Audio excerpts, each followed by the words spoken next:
എന്നിട്ട് തൊട്ടടുത്തുള്ള വലത് ഭാഗത്തുള്ള ആൾക്ക് കൈ കൊടുക്കുക. സലാം പറഞ്ഞ് പരിചയപ്പെട്ടോ, ആരാണുള്ളത്?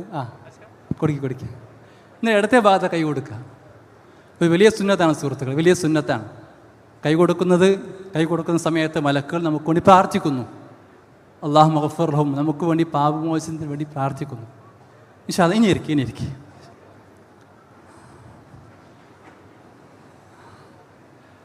പ്രിയമുള്ളവരെ, പ്രൊഫഷണൽ ഫാമിലി കോൺഫറൻസിലെ ഫാമിലി എന്ന് പറയുന്ന ആ വിഷയത്തെയാണ് ഇവിടെ ചർച്ചക്കെടുക്കുന്നത്.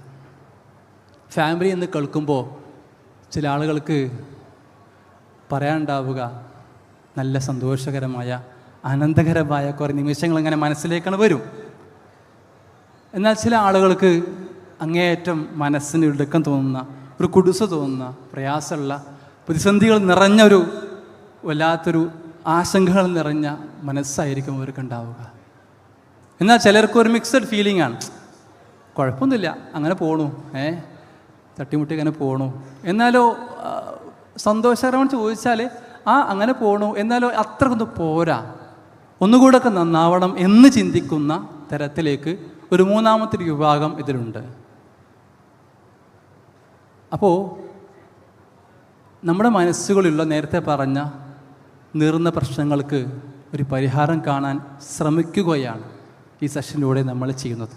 മാത്രമല്ല, കുറച്ചൊക്കെ ഈ പറഞ്ഞ പോലെ നമ്മളെ ജീവിതത്തെ ഒന്നുകൂടെ നന്നാക്കി സന്തോഷത്തോടു കൂടി ഇഹത്തിലും പരത്തിലും ഒരുമിച്ച് കൂടാൻ കഴിയുന്ന രീതിയിൽ മാറ്റിയെടുക്കാൻ സാധിക്കുന്ന ചില കാര്യങ്ങളാണ് ഇവിടെ ചർച്ചയ്ക്ക് വരുന്നത്. ഒരുപക്ഷെ നിങ്ങളിത് കേൾക്കുമ്പോൾ തോന്നും ഇതൊക്കെ നമ്മൾക്ക് അറിയുന്ന കാര്യങ്ങളൊക്കെ തന്നെ അല്ലേ ഒരു പക്ഷേ ചിന്തിച്ചേക്കാം.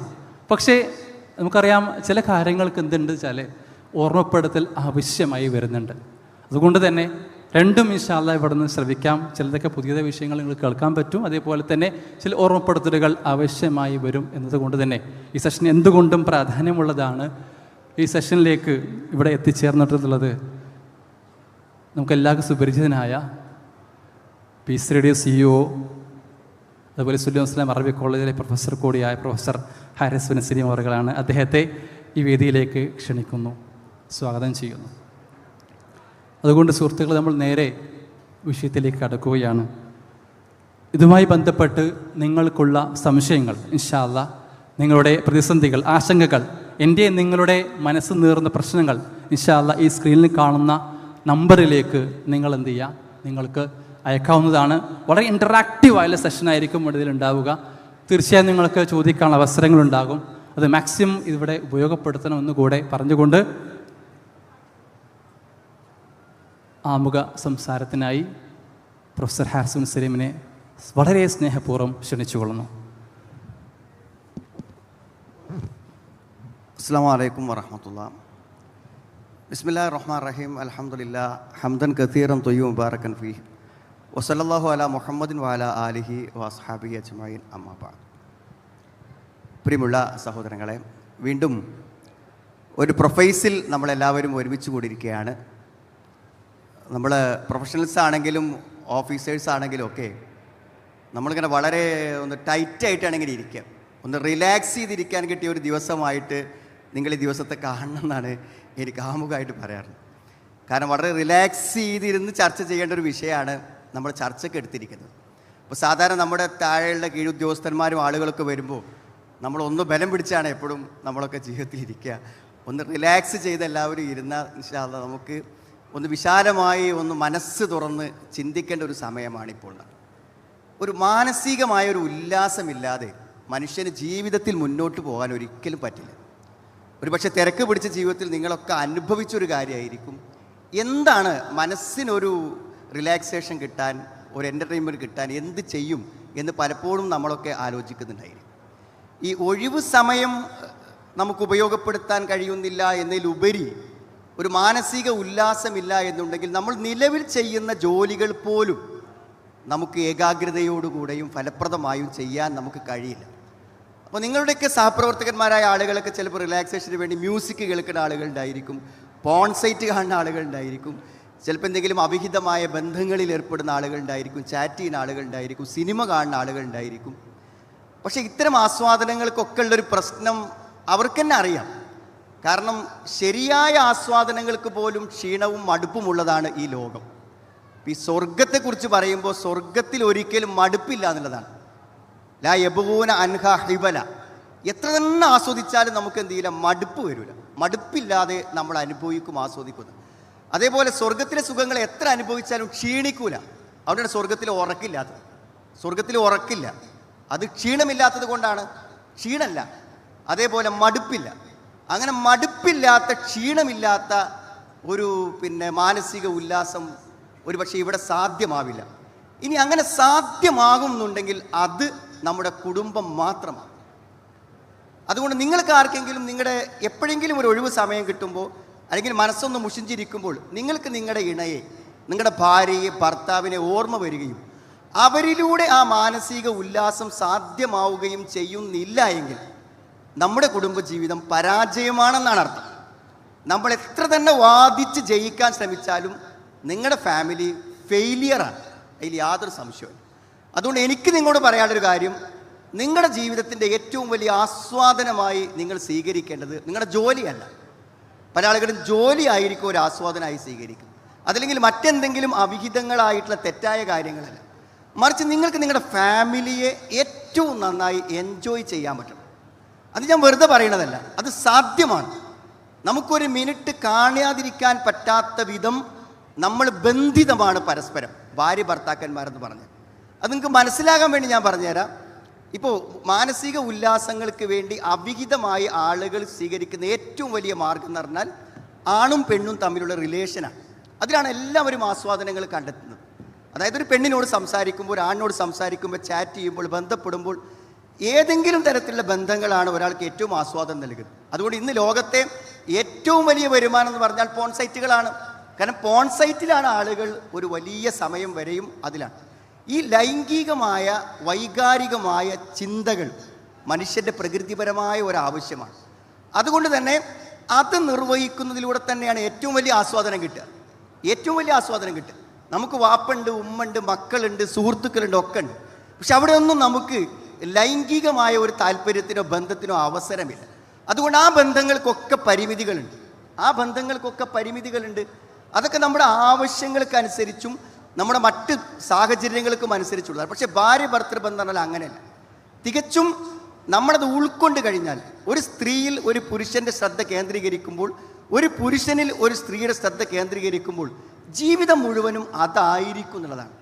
യഥാർത്ഥത്തിൽ നമ്മുടെ എല്ലാം ഫാമിലി ഫെയിലിയറിൻ്റെ ഏറ്റവും വലിയ പരാജയം എന്ന് പറഞ്ഞാൽ, അതിൻ്റെ ഏറ്റവും വലിയ കാരണമെന്ന് പറഞ്ഞാൽ, യഥാർത്ഥത്തിൽ റൊമാൻറ്റിക്കായ ഒരു വൈവാഹിക ജീവിതം നമുക്ക് സാധ്യമാകുന്നില്ല എന്നാണ്. സത്യത്തിൽ അങ്ങനത്തെ ഒരു മാനസികാവസ്ഥയിൽ നമുക്ക് അങ്ങനെ ജീവിക്കാൻ പറ്റുമെങ്കിൽ കുടുംബജീവിതത്തിൻ്റെ 90% പ്രശ്നങ്ങളും അതുകൊണ്ട് അവസാനിക്കും എന്ന് വിശ്വസിക്കുന്ന ആളാണ് ഞാൻ. സത്യത്തിൽ അത് മനസ്സിലാകാൻ വേണ്ടി ഞാൻ പറയാണ്, നിങ്ങൾക്ക് ഒരു അവിഹിത ബന്ധമുള്ള ഒരാളെ പരിചയമുണ്ടോ?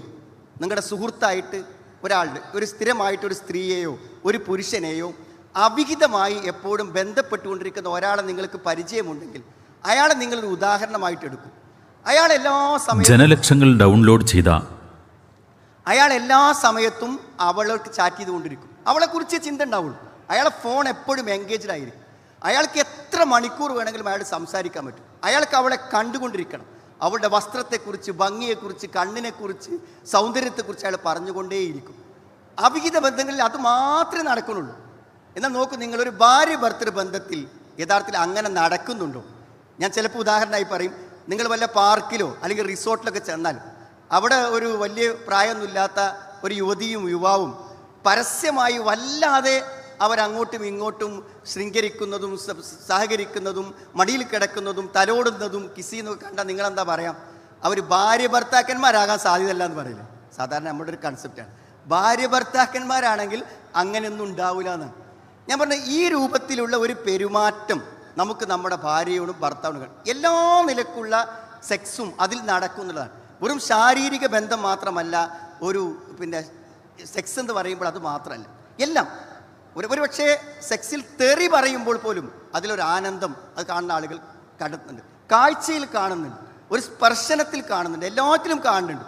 അതുകൊണ്ടാണ് അതൊക്കെ വ്യഭിചാരമായി ഇസ്ലാം പരിഗണിച്ചിട്ടുള്ളത്. എല്ലാത്തിനെയും വ്യഭിചാരമായി കാണാൻ കാരണം അതിലൊക്കെ മനുഷ്യന് ആസ്വാദനമുണ്ട്.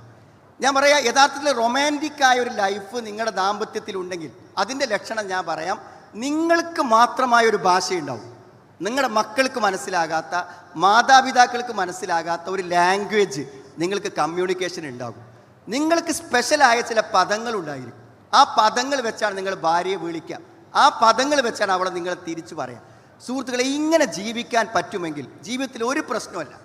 ഇപ്പം കാര്യമായിട്ട് നമ്മൾ പറയാൻ എന്താണ്, സമയമില്ല എന്നാണ്. അങ്ങനെ സമയമില്ല എന്നുള്ളൊരു പ്രശ്നമില്ല. കാരണം എല്ലാ സമയത്തും നമ്മൾ പരസ്പരം ബന്ധത്തിലാണ്.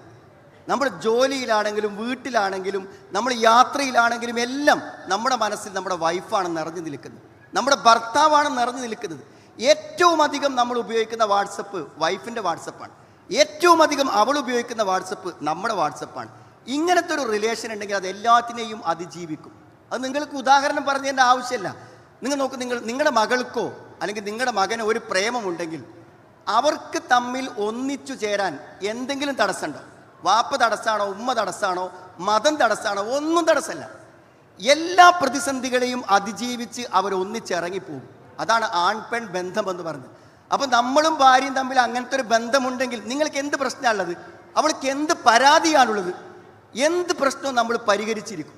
പക്ഷെ അങ്ങനത്തെ ഒരു റിലേഷൻ വിവാഹം കഴിഞ്ഞ് ഇതുവരെയും രൂപപ്പെട്ടു വന്നിട്ടില്ല എന്നുള്ളതാണ് അടിസ്ഥാനപരമായ പ്രശ്നം. അതിൽ മാത്രം ഒതുങ്ങുന്നതാണ്. അതുകൊണ്ട് എനിക്ക് നിങ്ങളോട് പറയാനുള്ളത്, നമ്മൾ നമ്മുടെ ഭാര്യയെ അല്ലെങ്കിൽ ഭാര്യ ഭർത്താവിനെ റൊമാൻറ്റിക്കായി, അതായത് ജീവിതത്തിൽ ഒരിക്കലും മനസ്സിൽ നിന്ന് വിട്ടു നിൽക്കാത്ത ഒരു ലൈഫ് നമ്മൾ മുന്നോട്ട് കൊണ്ടുപോകണം. ഈ അടുത്ത കാലത്ത് എന്നോട് ഒരു സഹോദരി പറഞ്ഞു, മകൻ്റെയും മകളെയൊക്കെ വിവാഹം കഴിഞ്ഞു, ഞങ്ങൾക്ക് സ്വന്തം വീടുണ്ട്, ഭർത്താവിന് നല്ല ബിസിനസ് ഉണ്ട്, സൗകര്യങ്ങളൊക്കെ ഉണ്ട്. അങ്ങനത്തെ ഒരു സ്ത്രീ ഭർത്താവിനോട് പറയാണ്, ഞാൻ ഇനിയിപ്പോൾ ഈ വീട്ടിൽ നിൽക്കണില്ല, ഞാൻ ഏതെങ്കിലും വല്ല വൃദ്ധസദനങ്ങളിലും പോയിട്ട് അവിടെ ഒരു നഴ്സായിട്ട്, അവിടെ ഒരു വളണ്ടിയറായിട്ട് ഞാൻ ജീവിക്കാം, എനിക്ക് നിങ്ങളെ കൂടെ ജീവിക്കേണ്ടെന്ന് പറഞ്ഞു. അയാളാകെ തരിച്ചു നിന്നത്. എന്താ ഇപ്പോൾ ഇത് പറയാൻ കാരണം? ഇവിടെ ഒരു അമ്മായിമ്മൻ്റെ പ്രശ്നമില്ല, വീട്ടിലെന്തെങ്കിലും ദാരിദ്ര്യ പ്രശ്നങ്ങളൊന്നുമില്ല. അപ്പോൾ ഞാൻ ആ സ്ത്രീ എന്ത് ചെയ്തു, എന്നെ വിളിച്ചു. അപ്പോൾ ഞാൻ സംസാരിച്ചു. അവരെന്താ പറയണെങ്കിൽ, ഇദ്ദേഹത്തിന് എന്നോട് സ്നേഹമില്ല എന്നാണ്. അപ്പോൾ സ്നേഹമില്ല എന്ന് പറയുമ്പോൾ അവർക്കത് മനസ്സിലാവണില്ല, ഭർത്താവിനത് മനസ്സിലാവണില്ല.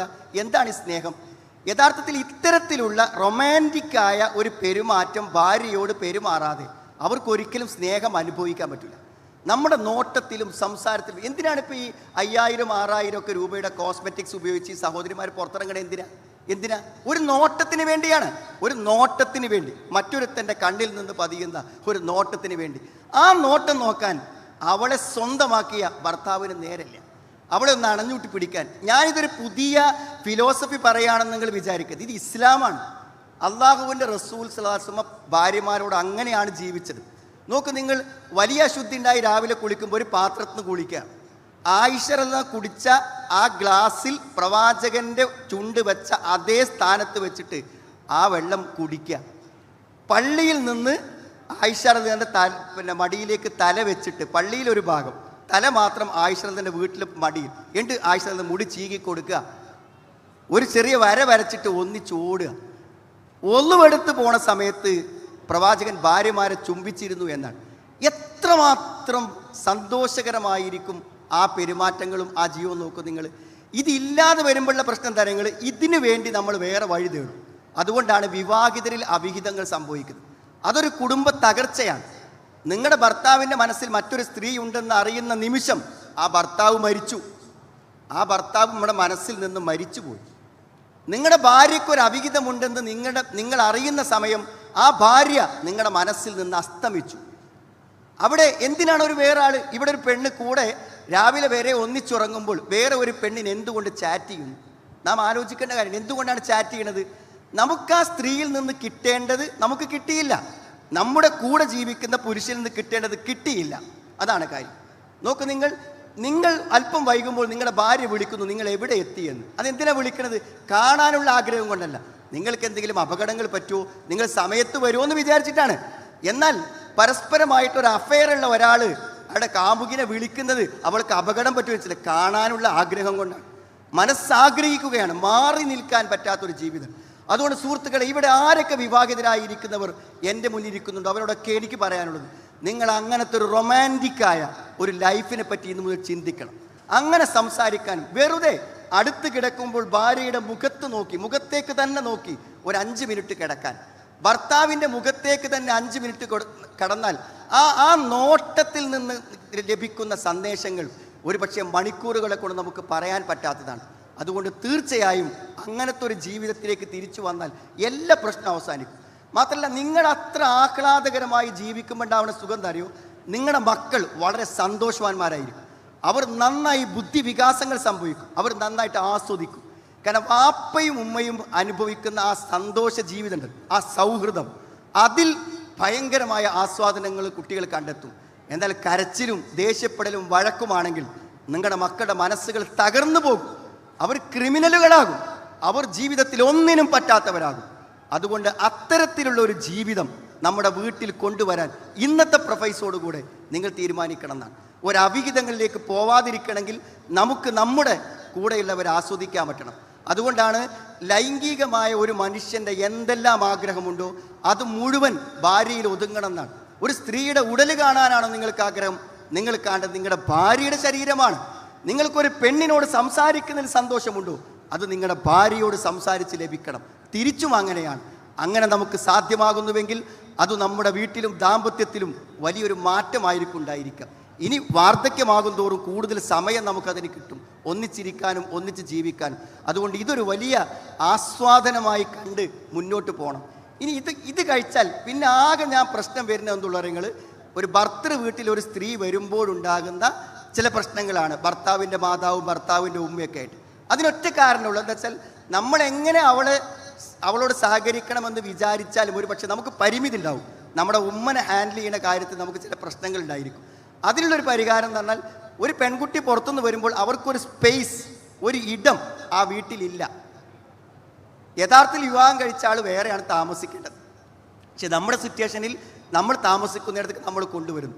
അവിടെ അവൾക്കൊരു ഇടം അനുവദിച്ചു കൊടുക്കാൻ നമ്മുടെ ഉമ്മ തയ്യാറല്ല, പെങ്ങന്മാർ തയ്യാറല്ല. അതുകൊണ്ട് മാത്രമാണ് വിവാഹം കഴിച്ച് വന്നൊരു പെൺകുട്ടി പ്രയാസം അനുഭവിക്കുന്നത്. അതുകൊണ്ട് അതൊന്ന് തിരിച്ചറിയാവൾ, എനിക്കിവിടെ ഒരു ഇടമില്ല.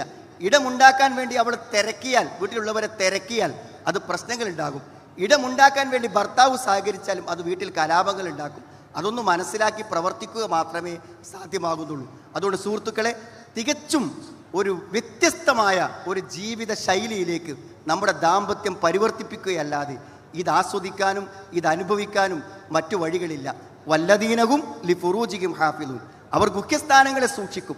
ഇല്ല അല അസുവാജിഹിം, ഗുഹ്യസ്ഥാനങ്ങളിൽ സൂക്ഷിക്കാതിരിക്കുന്നത് ഏതെല്ലാം കാര്യത്തിലാണോ അതിനെല്ലാം, ആ ആവശ്യങ്ങൾക്കെല്ലാം ഇല്ല അല അസുവാജിഹിം, അവരുടെ ഇണകളെയാണ് അവരാഗ്രഹിക്കുക. ഫമൻ ഇബ്തഗ വറാഅ ദാലിക്, തൻ്റെ ഇണയല്ലാത്ത മറ്റൊരാളെ ആരെങ്കിലും ആഗ്രഹിച്ചാൽ ഫൗലായിക ഹുമുൽ ആദൂൻ, അവരാകുന്നു വഴിവിട്ടവർ, അവരാകുന്നു തെറ്റ് പ്രവർത്തിക്കുന്നവർ എന്നാണ് ഖുർആൻ പറയുന്നത്. അതുകൊണ്ട് നമ്മുടെ ജീവിത ശൈലി ഒന്ന് മാറ്റാൻ ഇന്നത്തെ ഈ കുടുംബ ചർച്ചയിൽ സാധ്യമാകണം എന്ന് മാത്രമാണ് ആമുഖത്തിൽ പറയാനുള്ളത്. ഇനി നമ്മുടെ ക്വസ്റ്റ്യനോട് പ്രതികരിക്കുമ്പോൾ ഇതിനോടനുബന്ധമായ കാര്യങ്ങൾ പറയാൻ കഴിയുമെന്ന് വിശ്വസിക്കുന്നു. ഏറ്റവും ആനന്ദകരമായ റബ്ബന ഹബ്ബലന, നാദാ ഒരു ഗിഫ്റ്റായി എനിക്ക് തരണേ, എൻ്റെ ഇണകളിൽ നിന്നും സന്താനങ്ങളിൽ നിന്നുമുള്ള കൺകുളിർമ സന്തോഷം എനിക്കൊരു ഗിഫ്റ്റായി, ഒരു സമ്മാനമായി തരണേ എന്ന് പ്രാർത്ഥിക്കാനാണ് പറഞ്ഞത്. അതൊരു സമ്മാനമാണ് സുഹൃത്തുക്കളെ. ഏറ്റവും അധികം നമ്മൾ മറക്കാത്ത, എന്നും കണ്ടുകൊണ്ടിരിക്കാൻ ആഗ്രഹിക്കുന്ന ഒരു സമ്മാനമാണ് ഭാര്യയും മക്കളും. എത്രമാത്രം ആസ്വദിക്കാനായി എന്ന് ആസ്വദിക്കാൻ പറ്റിയില്ലെങ്കിൽ രണ്ടുപേരുടെയും ജീവിതം വെറുതെയാകും എന്ന് നമ്മൾ ആലോചിക്കുക. അൽഹംദുലില്ലാഹ്, ജസാക്കുമുല്ലാഹ് ഖൈർ. നല്ല കെട്ടുറപ്പുള്ള കുടുംബം, അതിൽ വേണ്ട ചേരുവകളെ വളരെ സംക്ഷിപ്തമായ രീതിയിൽ ഇവിടെ പറഞ്ഞു കഴിഞ്ഞു. ഇത് പറയുമ്പോൾ തന്നെ ചില സംശയങ്ങളും അവലാദികളൊക്കെ നിങ്ങളിൽ ഉരുണ്ട് കയറുന്നുണ്ടാവും. അത് ഇൻഷാ അല്ലാഹ് ചോദിക്കാനുള്ള അവസരമാണിത്. സ്ക്രീനിൽ കാണുന്ന നമ്പറിലേക്ക് നിങ്ങൾ വാട്സാപ്പ് ചെയ്യാം. അതുപോലെ തന്നെ നിങ്ങളുടെ സൈഡിൽ മയക്കുമായിട്ട് വോളണ്ടിയേഴ്സ് ഇരിപ്പുണ്ട്. ജസ്റ്റ് കൈ ഒന്ന് ഉയർത്തിക്കഴിഞ്ഞാൽ നിങ്ങളിലേക്ക് മയക്കെത്തും. നിങ്ങൾക്ക് നേരിട്ട് ചോദിക്കാനുള്ള അവസരം കൂടിയാണ് ഇത് ഇൻഷാ അല്ലാഹ്. ആദ്യമായി ഒന്നാമത്തെ ചോദ്യത്തിലേക്ക്, വാട്സാപ്പിൽ വന്നിട്ടുള്ള ചോദ്യത്തിലേക്ക് കടക്കാം. അർസുലി റെഡിയല്ലേ? റെഡിയല്ലേ? ഇൻഷാ അല്ലാഹ്. ഒന്നാമത്തെ ചോദ്യം ഇങ്ങനെയാണ്: ഞാൻ അത്യാവശ്യം തിരക്കുള്ള ഡോക്ടറാണ്, ക്വാളിറ്റി ടൈം സ്പെൻഡ് ചെയ്യണമെന്നൊക്കെ ഉണ്ട്. പക്ഷേ 1-2 പറയുമ്പോൾ അവൾ തെറ്റും. എന്താണ് പരിഹാരം? പരിഹാരമാണ് ഞാൻ അതിൻ്റെ തുടക്കത്തിൽ മുഴുവൻ പറഞ്ഞത്. ഇനി എന്ത് ചോദ്യം ചോദിച്ചാലും ഞാൻ പറഞ്ഞ ഇൻട്രക്ഷനിലേക്ക് അതിനൊരു കണക്ഷൻ ഉണ്ടാവും. അത് നിങ്ങൾ മനസ്സിലാക്കണം എന്നാണ് എനിക്ക് പറയാനുള്ളത്. പിന്നെ യഥാർത്ഥത്തിൽ ഭാര്യയും ഭർത്താവും സംസാരിക്കുമ്പോൾ മാത്രമേ പ്രശ്നമുള്ളൂ. വേറെ ആരോട് കമ്മ്യൂണിക്കേറ്റ് ചെയ്താലും ഒരു പ്രശ്നമല്ല. അവിടെ നമ്മൾ ആലോചിക്കേണ്ടത്. നിങ്ങൾക്ക് ആരോടും എത്രയും സ്മൂത്തായി കമ്മ്യൂണിക്കേറ്റ് ചെയ്യാൻ പറ്റും. അതുകൊണ്ട് നിങ്ങൾ ഭാര്യമാരെന്നെ പറയാറുണ്ടാവും, എല്ലാ സ്ത്രീകളോടും വളരെ സൗഹാർദ്ദം, വളരെ ഫ്രണ്ട്ഷിപ്പാണ്, എന്നോട് മാത്രമല്ല എന്ന് പറയും. ഇത് പൊതുവേ ഭാര്യ ഭർത്താക്കന്മാർക്ക് ഉണ്ടാകുന്ന ഒരു ഫീലിംഗാണ്. ഇതെന്തുകൊണ്ടാണെന്ന് വെച്ചാൽ നമ്മൾ സ്മൂത്തായി കമ്മ്യൂണിക്കേറ്റ് ചെയ്യണമെങ്കിൽ എന്ത് വേണമെന്ന് അറിയുങ്ങൾ, അവിടെ രണ്ട് പേരും ഒരു പ്രശ്നത്തിലല്ലാതെ ജീവിക്കണം. നിങ്ങളെക്കുറിച്ച് കുറേ പരാതി അവൾക്ക് പറയാനുണ്ട്, അവളെക്കുറിച്ച് പലതും നിങ്ങൾക്ക് പറയാനുണ്ട്. അപ്പോൾ നമ്മളെങ്ങനെ സംസാരിക്കുകയാണെങ്കിലും ഈ പ്രോബ്ലംസിലേക്ക് നമ്മൾ അറിയാതെ എത്തും. അത് ഇമോഷണലായി പോകും, വൈകാരികമായി പോകും. അപ്പോൾ എന്ത് ചെയ്യും? അതിലൂടെ പ്രശ്നങ്ങൾ ആരംഭിക്കും. അതുകൊണ്ട് നിങ്ങൾ ആദ്യം ശ്രദ്ധിക്കണമെന്ന് വെച്ചാൽ, അങ്ങനെ സംസാരം സ്മൂത്തായി സാധിക്കാത്ത ആരെങ്കിലും ഇവിടെ ഇരിക്കുന്നുണ്ടെങ്കിൽ നിങ്ങൾ ആദ്യം ചെയ്യേണ്ട പരിപാടി, ഇന്ന് പോയിട്ട് എന്ത് ചെയ്യുക അറിയോ, നിനക്ക് എന്തൊക്കെയാണോ എന്നോട് പറയാനുള്ളത്, പ്രൊഫൈസ് കഴിഞ്ഞ് വരല്ലേ, നീ അതൊക്കെ ഒന്നിട്ട് പറയുമെന്ന് പറഞ്ഞിട്ട് നിങ്ങൾ എന്ത് അറിയോ, മുഖത്തേക്ക് നോക്കി 1 മണിക്കൂറോ 2 മണിക്കൂറോ 3 മണിക്കൂറോ ഒക്കെ അണ്ട് ഇരിക്കുക. അപ്പോൾ അവർക്ക് പറയാനുള്ളത് മുഴുവനും മനസ്സ് തുറന്ന് പറയും. നിങ്ങൾക്ക് പറയാനുള്ളത് നിങ്ങൾ മുഴുവൻ മനസ്സ് തുറന്ന് പറയാം. പറയുമ്പോൾ ഇടപെടരുത്, സംസാരിക്കുമ്പോൾ ഒരിക്കലും ഇടപെടരുത്.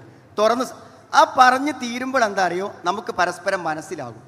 അങ്ങോട്ടും ഇങ്ങോട്ടുള്ള പ്രശ്നങ്ങളൊക്കെ തൽക്കാലം ആ സംസാരത്തിൽ സെറ്റിൽ ചെയ്യാം. ഇനി നമ്മൾ പഴയതൊന്നും പറയണ്ട എന്നൊരു തീരുമാനത്തിൽ മുന്നോട്ട് പോവുക. എന്തൊരു മാനസിക പ്രയാസമാണോ അനുഭവിക്കുന്നത്, ആ പ്രയാസം സെറ്റിൽ ചെയ്യുമ്പോൾ മാത്രമേ സ്മൂത്തായി നമുക്ക് പരസ്പരം സംസാരിക്കാൻ പറ്റുള്ളൂ. അതല്ലെങ്കിൽ ആ പ്രശ്നങ്ങളിലേക്ക് എപ്പോഴും സംസാരം പോകും. അത് വീണ്ടും സംവാദങ്ങളിലേക്കും വാഗ്വാദങ്ങളിലേക്കും പ്രശ്നങ്ങളിലേക്കും വരികയാണ് ചെയ്യുക. അതുകൊണ്ട് അത്തരം വിഷയങ്ങളെ ആദ്യം സെറ്റിൽ ചെയ്യാൻ നിങ്ങൾ എന്ത് ചെയ്യുക, ഒന്ന് വിശാലമായി തുറന്ന് സംസാരിക്കാൻ ഒരവസരം ജീവിതത്തിൽ ഉണ്ടാക്കിയാൽ പിന്നീടുള്ള സംസാരങ്ങളും കമ്മ്യൂണിക്കേഷനും ഒക്കെ എന്ത് ചെയ്യുമെന്നറിയോ, നന്നായി തീരും.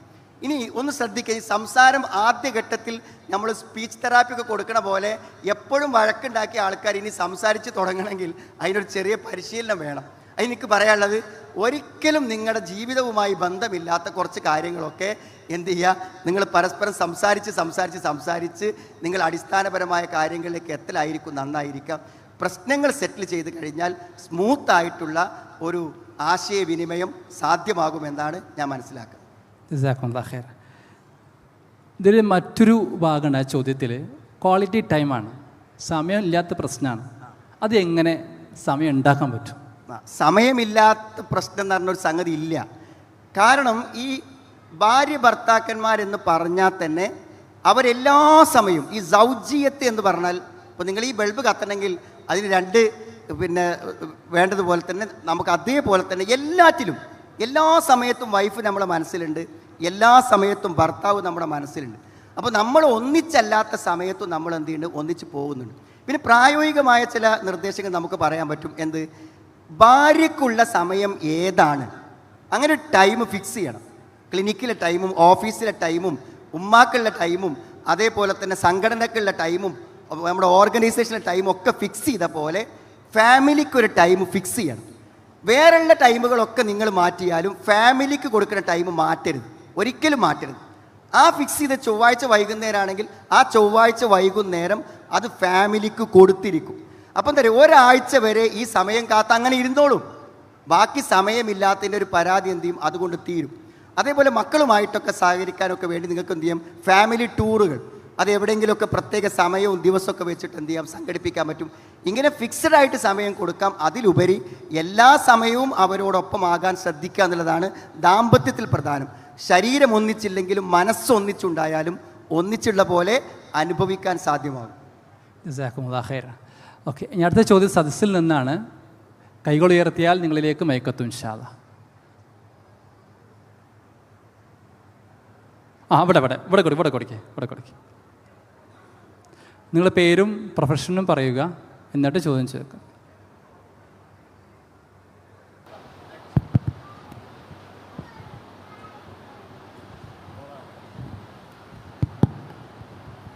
അസ്സലാമലൈക്കും. വലൈക്കും സലാം. പേര് യൂസഫ്. ഞാൻ കോഴിക്കോട് ഫറൂഖ് കോളേജിലും അതിനുശേഷം ഗവൺമെൻറ് കോളേജ് മലപ്പള്ളിയിലും കോമേഴ്സ് ഡിപ്പാർട്ട്മെൻറ്റിൽ ജോലി ചെയ്തിരുന്നു. തൊട്ട് മുമ്പായിട്ട് ഒരുപാട് കാലം ഞാൻ ഗൾഫിലായിരുന്നു. ഇപ്പോൾ ഒരു 5-6 വർഷമായിട്ട് നാട്ടിലാണ്. പ്രശ്നം എന്ന് പറഞ്ഞാൽ വേറെ ഒന്നുമല്ല, അഭിപ്രായ വ്യത്യാസങ്ങൾ എല്ലാ കപ്പിൾസിനുള്ളതുപോലെ എനിക്കും ഉണ്ട്. പക്ഷേ ഒരു 4-5 കൊല്ലമായിട്ട് ഞാൻ അവരോട് പറയാറ്, മിനിമം എനിക്കൊരു ഹാഫ് അവർ തരൂ, പക്ഷേ ഇതുവരെ തന്നിട്ടില്ല. അതിനൊക്കെ എനിക്ക് ചുരുക്കിയിട്ട് വിഷയങ്ങൾ പറയാമായിരുന്നു. അതെന്താ അവരങ്ങനെ തരാത്തത്? അതാണ് ചോദ്യം. അവിടെ നമ്മൾ മനസ്സിലാക്കുന്നത് ഈ പ്രവാസ ജീവിതം എന്നതിൻ്റെ ഒരു സ്റ്റൈലും നമ്മുടെ നാട്ടിൽ ഒന്നിച്ചുണ്ടാവുക എന്നുള്ളതും രണ്ടാണ്. അപ്പോൾ പൊതുവെ എന്താ വെച്ചാൽ നമ്മൾ പ്രവാസികളായി നമ്മൾ ജീവിച്ചിട്ട് പിന്നെ നമ്മൾ നാട്ടിലേക്ക് ഷിഫ്റ്റ് ചെയ്യുമ്പോൾ പലപ്പോഴും നമ്മൾ ഒരു ഫുൾ ടൈം ഒരു ഫാമിലി ലൈഫ് ആഗ്രഹിച്ചിട്ടായിരിക്കും വരിക. പക്ഷെ വീട്ടിൽ പൊതുവെ നമ്മളെ മാറ്റി നിർത്തിയിട്ടുള്ള ഒരു ലൈഫ് സ്റ്റൈൽ മക്കളും ഭാര്യയൊക്കെ ശീലിച്ചിട്ടുണ്ടായിരിക്കും. നമ്മളില്ലാതെ തന്നെ കാര്യങ്ങൾ മുന്നോട്ട് പോകുന്ന ഒരവസ്ഥ നമ്മൾ പുറത്തായതുകൊണ്ട് സ്വാഭാവികമായി വീട്ടിൽ വരും. അങ്ങനെ വീട്ടിലത് വന്നു കഴിഞ്ഞാൽ പിന്നെ നമ്മൾ അവർക്കൊരു എക്സ്ട്രാ ആയിരിക്കും. പിന്നെ നമ്മളെ അക്കോമഡേറ്റ് ചെയ്യാൻ കുറച്ചൊരു ബുദ്ധിമുട്ടാണ്. നമുക്ക് സമയം തരാനും നമ്മളെ പരിഗണിക്കാനും നമ്മളെ കാര്യങ്ങൾ ചിന്തിക്കാനും അവർ നമ്മളെ മറക്കും. അങ്ങനെ കുറേ കാലമായിട്ട് കൂടെ ഇല്ലാത്തത് കൊണ്ട് അതുകൊണ്ട് ഏതൊരു പ്രവാസിയും നാട്ടിലേക്ക് തിരിച്ചു വന്നാൽ ഫാമിലി ലൈഫിൽ മിക്കവാറും ഒരു സംഘർഷപരമായ അവസ്ഥകൾ ഉണ്ടാകും. അപ്പം അതിന് പരിഹാരം ഞാൻ വീട്ടിലേക്ക് ചെല്ലുമ്പോൾ എന്തു ചെയ്യും, വീട്ടിൽ എന്നെ കിട്ടിയത് കൊണ്ട് എല്ലാവരും എന്നെ അനുസരിച്ച് എൻ്റെ കൽപ്പനകൾ സ്വീകരിച്ച് എന്നിൽ കേന്ദ്രീകരിച്ച് പോകും എന്ന് നമ്മൾ വിശ്വസിക്കുന്നത് വെറുതെയാണ്.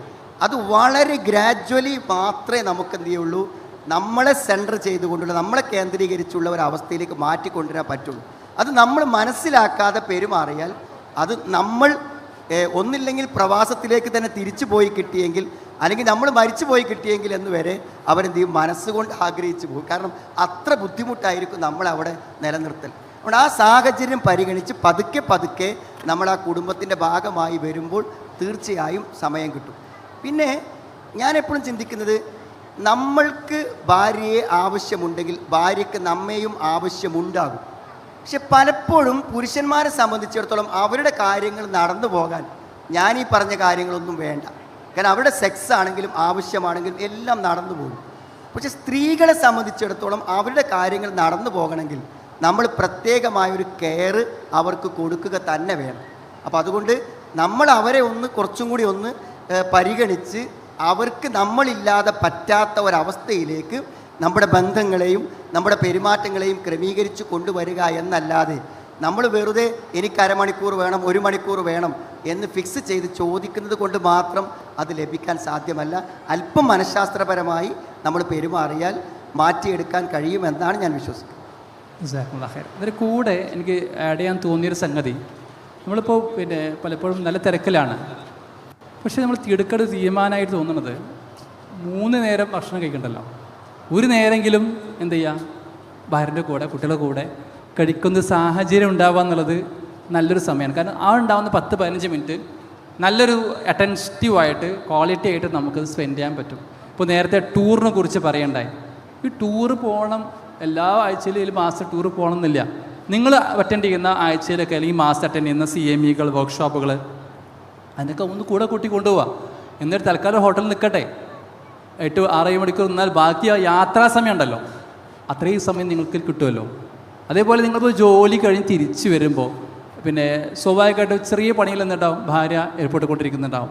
ആ സമയത്തൊന്ന് കൂടെ ഒരു 10-15 മിനിറ്റ് കൂടെ ചെറുതായിട്ടൊന്ന് സഹായിക്കാൻ, പാത്രങ്ങൾ എടുത്തേക്കാനോ ചെറുതായിട്ടൊന്ന് ഒന്ന് കഴുകി കൊടുക്കാനോ എന്നുള്ള ഇത് ശരിക്കും സുന്നത്താണ്. നബി സ്വല്ലല്ലാഹു അലൈഹി വസല്ലം ഭാര്യമാരെ സഹായിക്കാറുണ്ടായിരുന്നു. അങ്ങനെ ചെറിയ ഇടപെടൽ, ഒരു 10 മിനിറ്റ് 20 മിനിറ്റ് ഇടപെടൽ ഒരുപക്ഷെ അവർക്ക് ഭയങ്കര ആനന്ദം, എത്രയോ സമയം ചെലവഴിച്ചതുപോലെ ഫീലിംഗ് അവർക്ക് കൊടുക്കാൻ സാധിക്കുന്ന കൂടെ കൂട്ടിച്ചേർത്ത് പറയാണ്.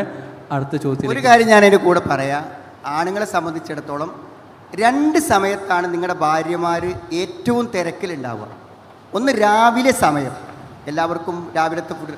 അതേമാതിരി വൈകുന്നേരം രാത്രി സമയത്തെ ഫുഡ് കഴിഞ്ഞ് അതെല്ലാം കഴുകി വെച്ച് ഉറങ്ങാൻ വരുന്ന ഒരു സമയമുണ്ടാവും. ഈ 2 സമയവും ഇവരേറ്റവും അധികം ടെൻഷനുള്ള സമയമാണ്. അപ്പോൾ രാത്രി സമയം നമ്മളവരെ കാത്തിരിക്കുന്ന സമയമാണ്, രാവിലെ നമ്മൾ വളരെ തിരക്കുള്ള സമയമാണ്. അപ്പോൾ നമ്മൾ അവരുടെ ജോലിയോടൊപ്പം നമ്മുടെ ഡോക്ടർ പറഞ്ഞ പോലെ കൂടെ നിന്ന് കൊടുക്കും. അപ്പോൾ നിങ്ങൾക്ക് പറ്റുമെങ്കിൽ എന്ത് ചെയ്യാം, രാവിലത്തെ ടൈമിൽ നിങ്ങളുടെ വ്യായാമവും എല്ലാം കഴിഞ്ഞ് നിങ്ങൾ പ്രാതൽ കഴിക്കുന്നതിൻ്റെ ഒരു കുറച്ച് നേരത്തെ, ഒരു അരമണിക്കൂർ നേരത്തെ അടുക്കളയിലെത്തി അവരുടെ ആ വിഷമങ്ങളൊക്കെ ഒന്ന് കാണാനും കഴിയുന്ന ചെറിയ ഹെൽപ്പ് ചെയ്യാനും ശ്രമിച്ചാൽ നിങ്ങൾ വൈഫിൽ നിന്ന് നിങ്ങൾക്കും നിങ്ങൾ വൈഫിനും നൽകുന്നൊരു സമയമാകുന്നത്. അതേപോലെ രാത്രി സമയം നിങ്ങൾ ബെഡ്റൂമിൽ പോയി കാത്തിരിക്കുന്നത് അടുക്കളയിൽ കാത്തിരിക്കാം. ഇതെല്ലാം കഴിച്ച് ബെഡ്റൂമിൽ പോയി കാത്തിരിക്കുന്നതിന് പകരം എന്ത് ചെയ്യാം, അവരെ കൂടെ അടുക്കളയിൽ അവരെ വെയിറ്റ് ചെയ്ത് നിൽക്കുമ്പോൾ നിങ്ങൾക്ക് പറയാനുള്ളത് പറയാൻ പറ്റും, അവിടെ ജോലികൾ നടക്കും, ഒരല്പം വൈകിയാലും പ്രശ്നം ഉണ്ടാവില്ല. എല്ലാം മാറ്റിവെച്ച് നമ്മുടെ അടുക്കലേക്ക് വരുമ്പോഴേ സമയം തരലാകൂ എന്ന് വിചാരിക്കുന്നതുകൊണ്ടാണ് പ്രശ്നം. അവർ ചെലവഴിക്കുന്ന സ്ഥലത്ത് നമ്മുടെ സാന്നിധ്യം ഉണ്ടാകുന്നതും ഒന്നിച്ചാവാൻ വലിയ സഹായം ചെയ്യുന്ന കാര്യമായിട്ട് മനസ്സിലാകും. പക്ഷേ വളരെ കൃത്യമായ നിരീക്ഷണം ഇവിടെ ഈ ഒരു വിഷയത്തിൽ ഉണ്ടായിട്ടുണ്ട് എന്ന് വിശ്വസിക്കുന്നു. മറ്റൊരു ചോദ്യത്തിലേക്ക് കടക്കുകയാണ് നമ്മൾ. പിന്നെ ഞാനൊരു IT പ്രൊഫഷണലാണ്. ഒരുപാട് ഉപദേശിച്ചു, പല സമയത്ത് പല രീതിയിൽ പറഞ്ഞു നോക്കി, പക്ഷെ അവൾ കേൾക്കുന്നില്ല, അവൾ എന്നെ ഒട്ടും അനുസരിക്കുന്നില്ല. ഞാനൊരു കാര്യം പറയുമ്പോൾ അവൾക്ക് വേറെ അഭിപ്രായമായിരിക്കും, എൻ്റെ അഭിപ്രായത്തിൻ്റെ വിലയില്ല. എങ്ങനെയാണ് ഈ അനുസരണ ഇല്ലാത്തവളെ അനുസരണ പഠിപ്പിച്ചു കൊടുക്കുക, അനുസരണകളാക്കുക? ഒരു പുരുഷൻ ഏറ്റവും അധികം ഒരു പുരുഷൻ എന്ന നിലക്ക് നമ്മൾ ചെയ്യേണ്ട ഏറ്റവും വലിയ കാര്യം എന്ന് പറഞ്ഞാൽ നമ്മൾ അവരുടെ രക്ഷിതാവാകുക എന്നുള്ളതാണ്. നമ്മൾ രക്ഷിതാവുക എന്നുള്ളത് പ്രധാനമാണ്. ഒരു പുരുഷനാണ് എപ്പോഴും ഒരു സ്ത്രീയുടെ ഗാർഡിയൻ. അത് വാപ്പയാകാം, ജ്യേഷ്ഠനാകാം, ഭർത്താവാകാം. അർരിജാലു ഖവ്വാമൂന അലൻ നിസാ. അതെങ്ങനെയാണ്? ഒരു രക്ഷിതാവ് എന്ന നിലയ്ക്ക് എന്തെല്ലാം പ്രശ്നങ്ങൾ അവർക്ക് വ്യക്തിപരമായും കുടുംബപരമായും ഉണ്ടോ അതിനുള്ള എക്സ്പെൻസും സമയം ഒക്കെ കൊടുത്ത് നമ്മൾ എന്ത് ചെയ്യണം.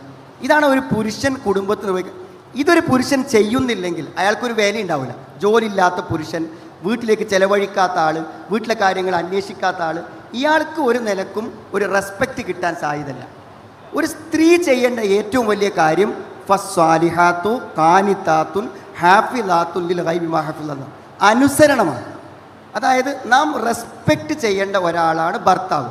എന്നാൽ നമ്മൾ ഫ്രണ്ട്സുമാണ്. ഇപ്പോൾ ഫ്രണ്ട്സായി കൊണ്ടു തന്നെ എങ്ങനെ റെസ്പെക്റ്റ് ചെയ്യും? അതാണ് യഥാർത്ഥത്തിൽ ഒരു ഭാര്യയ്ക്കുള്ള ക്രൈസിസ്. ഇപ്പോൾ നമുക്ക് വാപ്പനെ റെസ്പെക്റ്റ് ചെയ്യാം, ആ ഡിസ്റ്റൻസിൽ നിന്ന് റെസ്പെക്റ്റ് ചെയ്യാം. നമുക്ക് നമ്മുടെ ഗുരുനാഥനെ റെസ്പെക്റ്റ് ചെയ്യാം, ആ ഡിസ്റ്റൻസിൽ നിന്ന് റെസ്പെക്റ്റ് ചെയ്യാം. ഇവിടെ ഡിസ്റ്റൻസ് പാടില്ല, എന്നാൽ റെസ്പെക്റ്റ് ചെയ്യും വേണം. അപ്പോൾ അതിനുള്ളൊരു വഴി എന്ന് പറഞ്ഞാൽ എന്തായാലും പറഞ്ഞ ഒരു കാര്യത്തെ കൗണ്ടർ ചെയ്യാതിരിക്കാം. അവർ പറഞ്ഞ ഒരു കാര്യം നമുക്ക് ചെയ്യാൻ പറ്റുമെങ്കിൽ ചെയ്യാം, ചെയ്യാൻ കഴിയില്ലെന്നുള്ള നിഷേധഭാവത്തിൽ സംസാരിക്കാതിരിക്കാം. ഞാൻ അനുസരിക്കുന്നു എന്നുള്ളത് തന്നെയാണ് ഒരു സ്ത്രീയുടെ ഏറ്റവും വലിയ യോഗ്യത. ഒരു കാര്യം കൂടെ ഉണ്ട്. നബി സ്വല്ലല്ലാഹു അലൈഹി വസല്ലം ഒരു സഹോദരിയോട് ചോദിച്ചല്ലോ, നീ ഭർത്താവിനോട് എങ്ങനെയാണെന്ന്.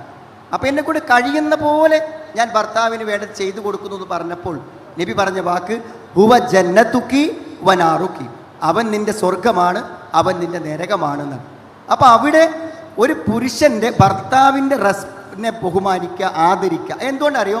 ഇപ്പോൾ നിങ്ങൾക്ക് ജോലി ഉണ്ടാവാം, ഇല്ലാതിരിക്കാം, നിങ്ങളുടെ കംപ്ലീറ്റ് കാര്യങ്ങൾ ചെയ്യേണ്ടത് അയാളാണ്. അങ്ങനെ ഒരാളുടെ ഉത്തരവാദിത്വം ഒരാൾക്കില്ല. ഇപ്പോൾ വാപ്പയാകുമ്പോൾ നമ്മളെ മക്കളുടെ ഉത്തരവാദിത്വം ഉണ്ടാവും, അതൊരു നിശ്ചിത സമയം വരെ മാത്രമേ ഉള്ളൂ. എന്നാൽ നിങ്ങളെ വിവാഹം കഴിഞ്ഞ് മരിക്കുന്നത് വരെ നിങ്ങൾക്ക് എന്ത് എക്സ്പെൻസ് വേണമെങ്കിലും എന്ത് പ്രശ്നമുണ്ടെങ്കിലും അത് അയാളിൽ നിക്ഷിപ്തമാണ്. അപ്പോൾ അങ്ങനത്തെ ഒരാൾക്ക് നമ്മൾ എത്ര റെസ്പെക്റ്റ് കൊടുക്കണം? അപ്പോൾ ആ റെസ്പെക്റ്റ് കൊടുത്തിരിക്കണം. അത് കൊടുക്കാതിരുന്നാൽ ഒരു ഭർത്താവും സംതൃപ്തനാവില്ല. ആ അനുസരണം യഥാർത്ഥത്തിൽ ഏറ്റവും നന്നായി ഒരു സ്ത്രീ നിർവഹിക്കണം. ആ അനുസരണം കിട്ടാൻ റെസ്പോൺസിബിൾ ആയിട്ടുള്ള ഒരാളായിരിക്കണം ഭർത്താവ്. എല്ലാ അർത്ഥത്തിലും അവളുടെ ഗാർഡിയനാവാൻ പറ്റണം. ഞാൻ നിങ്ങൾക്കൊരു 500 റുപ്യ തരാം, എന്നിട്ടെങ്കിലും നിങ്ങൾ എനിക്കൊരു മാക്സി വാങ്ങിത്തരൂ നിങ്ങളെ കൈകൊണ്ട് എന്നാണ്. അങ്ങനെ പറഞ്ഞ ഭാര്യമാരുണ്ട്. ഞാനൊരു 1000 റുപ്യ നിങ്ങൾക്ക് തരാം, എന്നാലും നിങ്ങളെ കൈകൊണ്ടൊരു മാക്സി വാങ്ങിക്കിട്ടാൻ ആഗ്രഹമുണ്ട് എന്ന് പറഞ്ഞ ആളുകളുണ്ട്. അപ്പോൾ സ്വാഭാവികമായും ഉത്തരവാദിത്തങ്ങൾ നിർവഹിക്കണം. അതാണ് ഭർത്താവ് ചെയ്യേണ്ടത്. ഭാര്യ ചെയ്യേണ്ടത് തൻ്റെ ഗാർഡിയനായ ആ രക്ഷിതാവിനുള്ള പൂർണ്ണമായ റെസ്പെക്റ്റാണ്, അനുസരണമാണ് ഒരു സ്ത്രീയുടെ ഉത്തരവാദിത്തം. ജസാക്കുമുല്ലാഹ് ഖൈറൻ.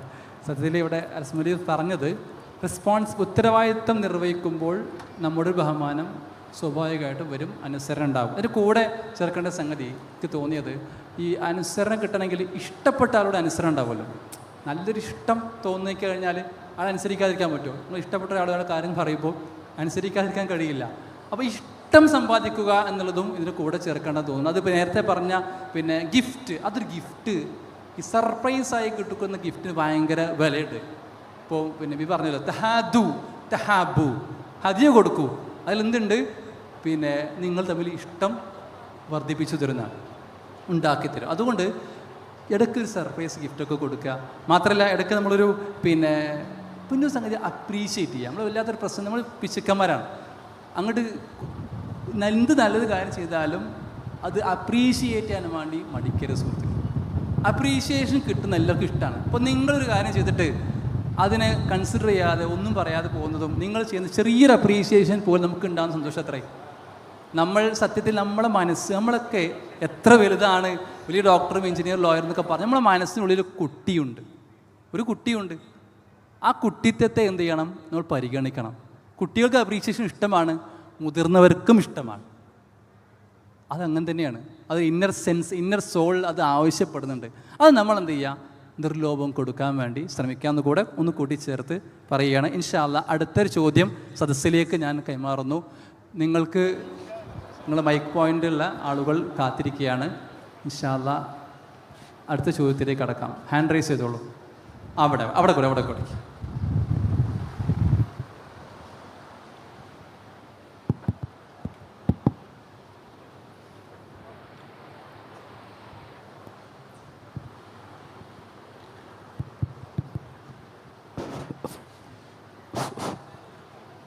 എൻ്റെ പേര് എസ് മമ്മു, ഞാനൊരു വക്കീലാണ്.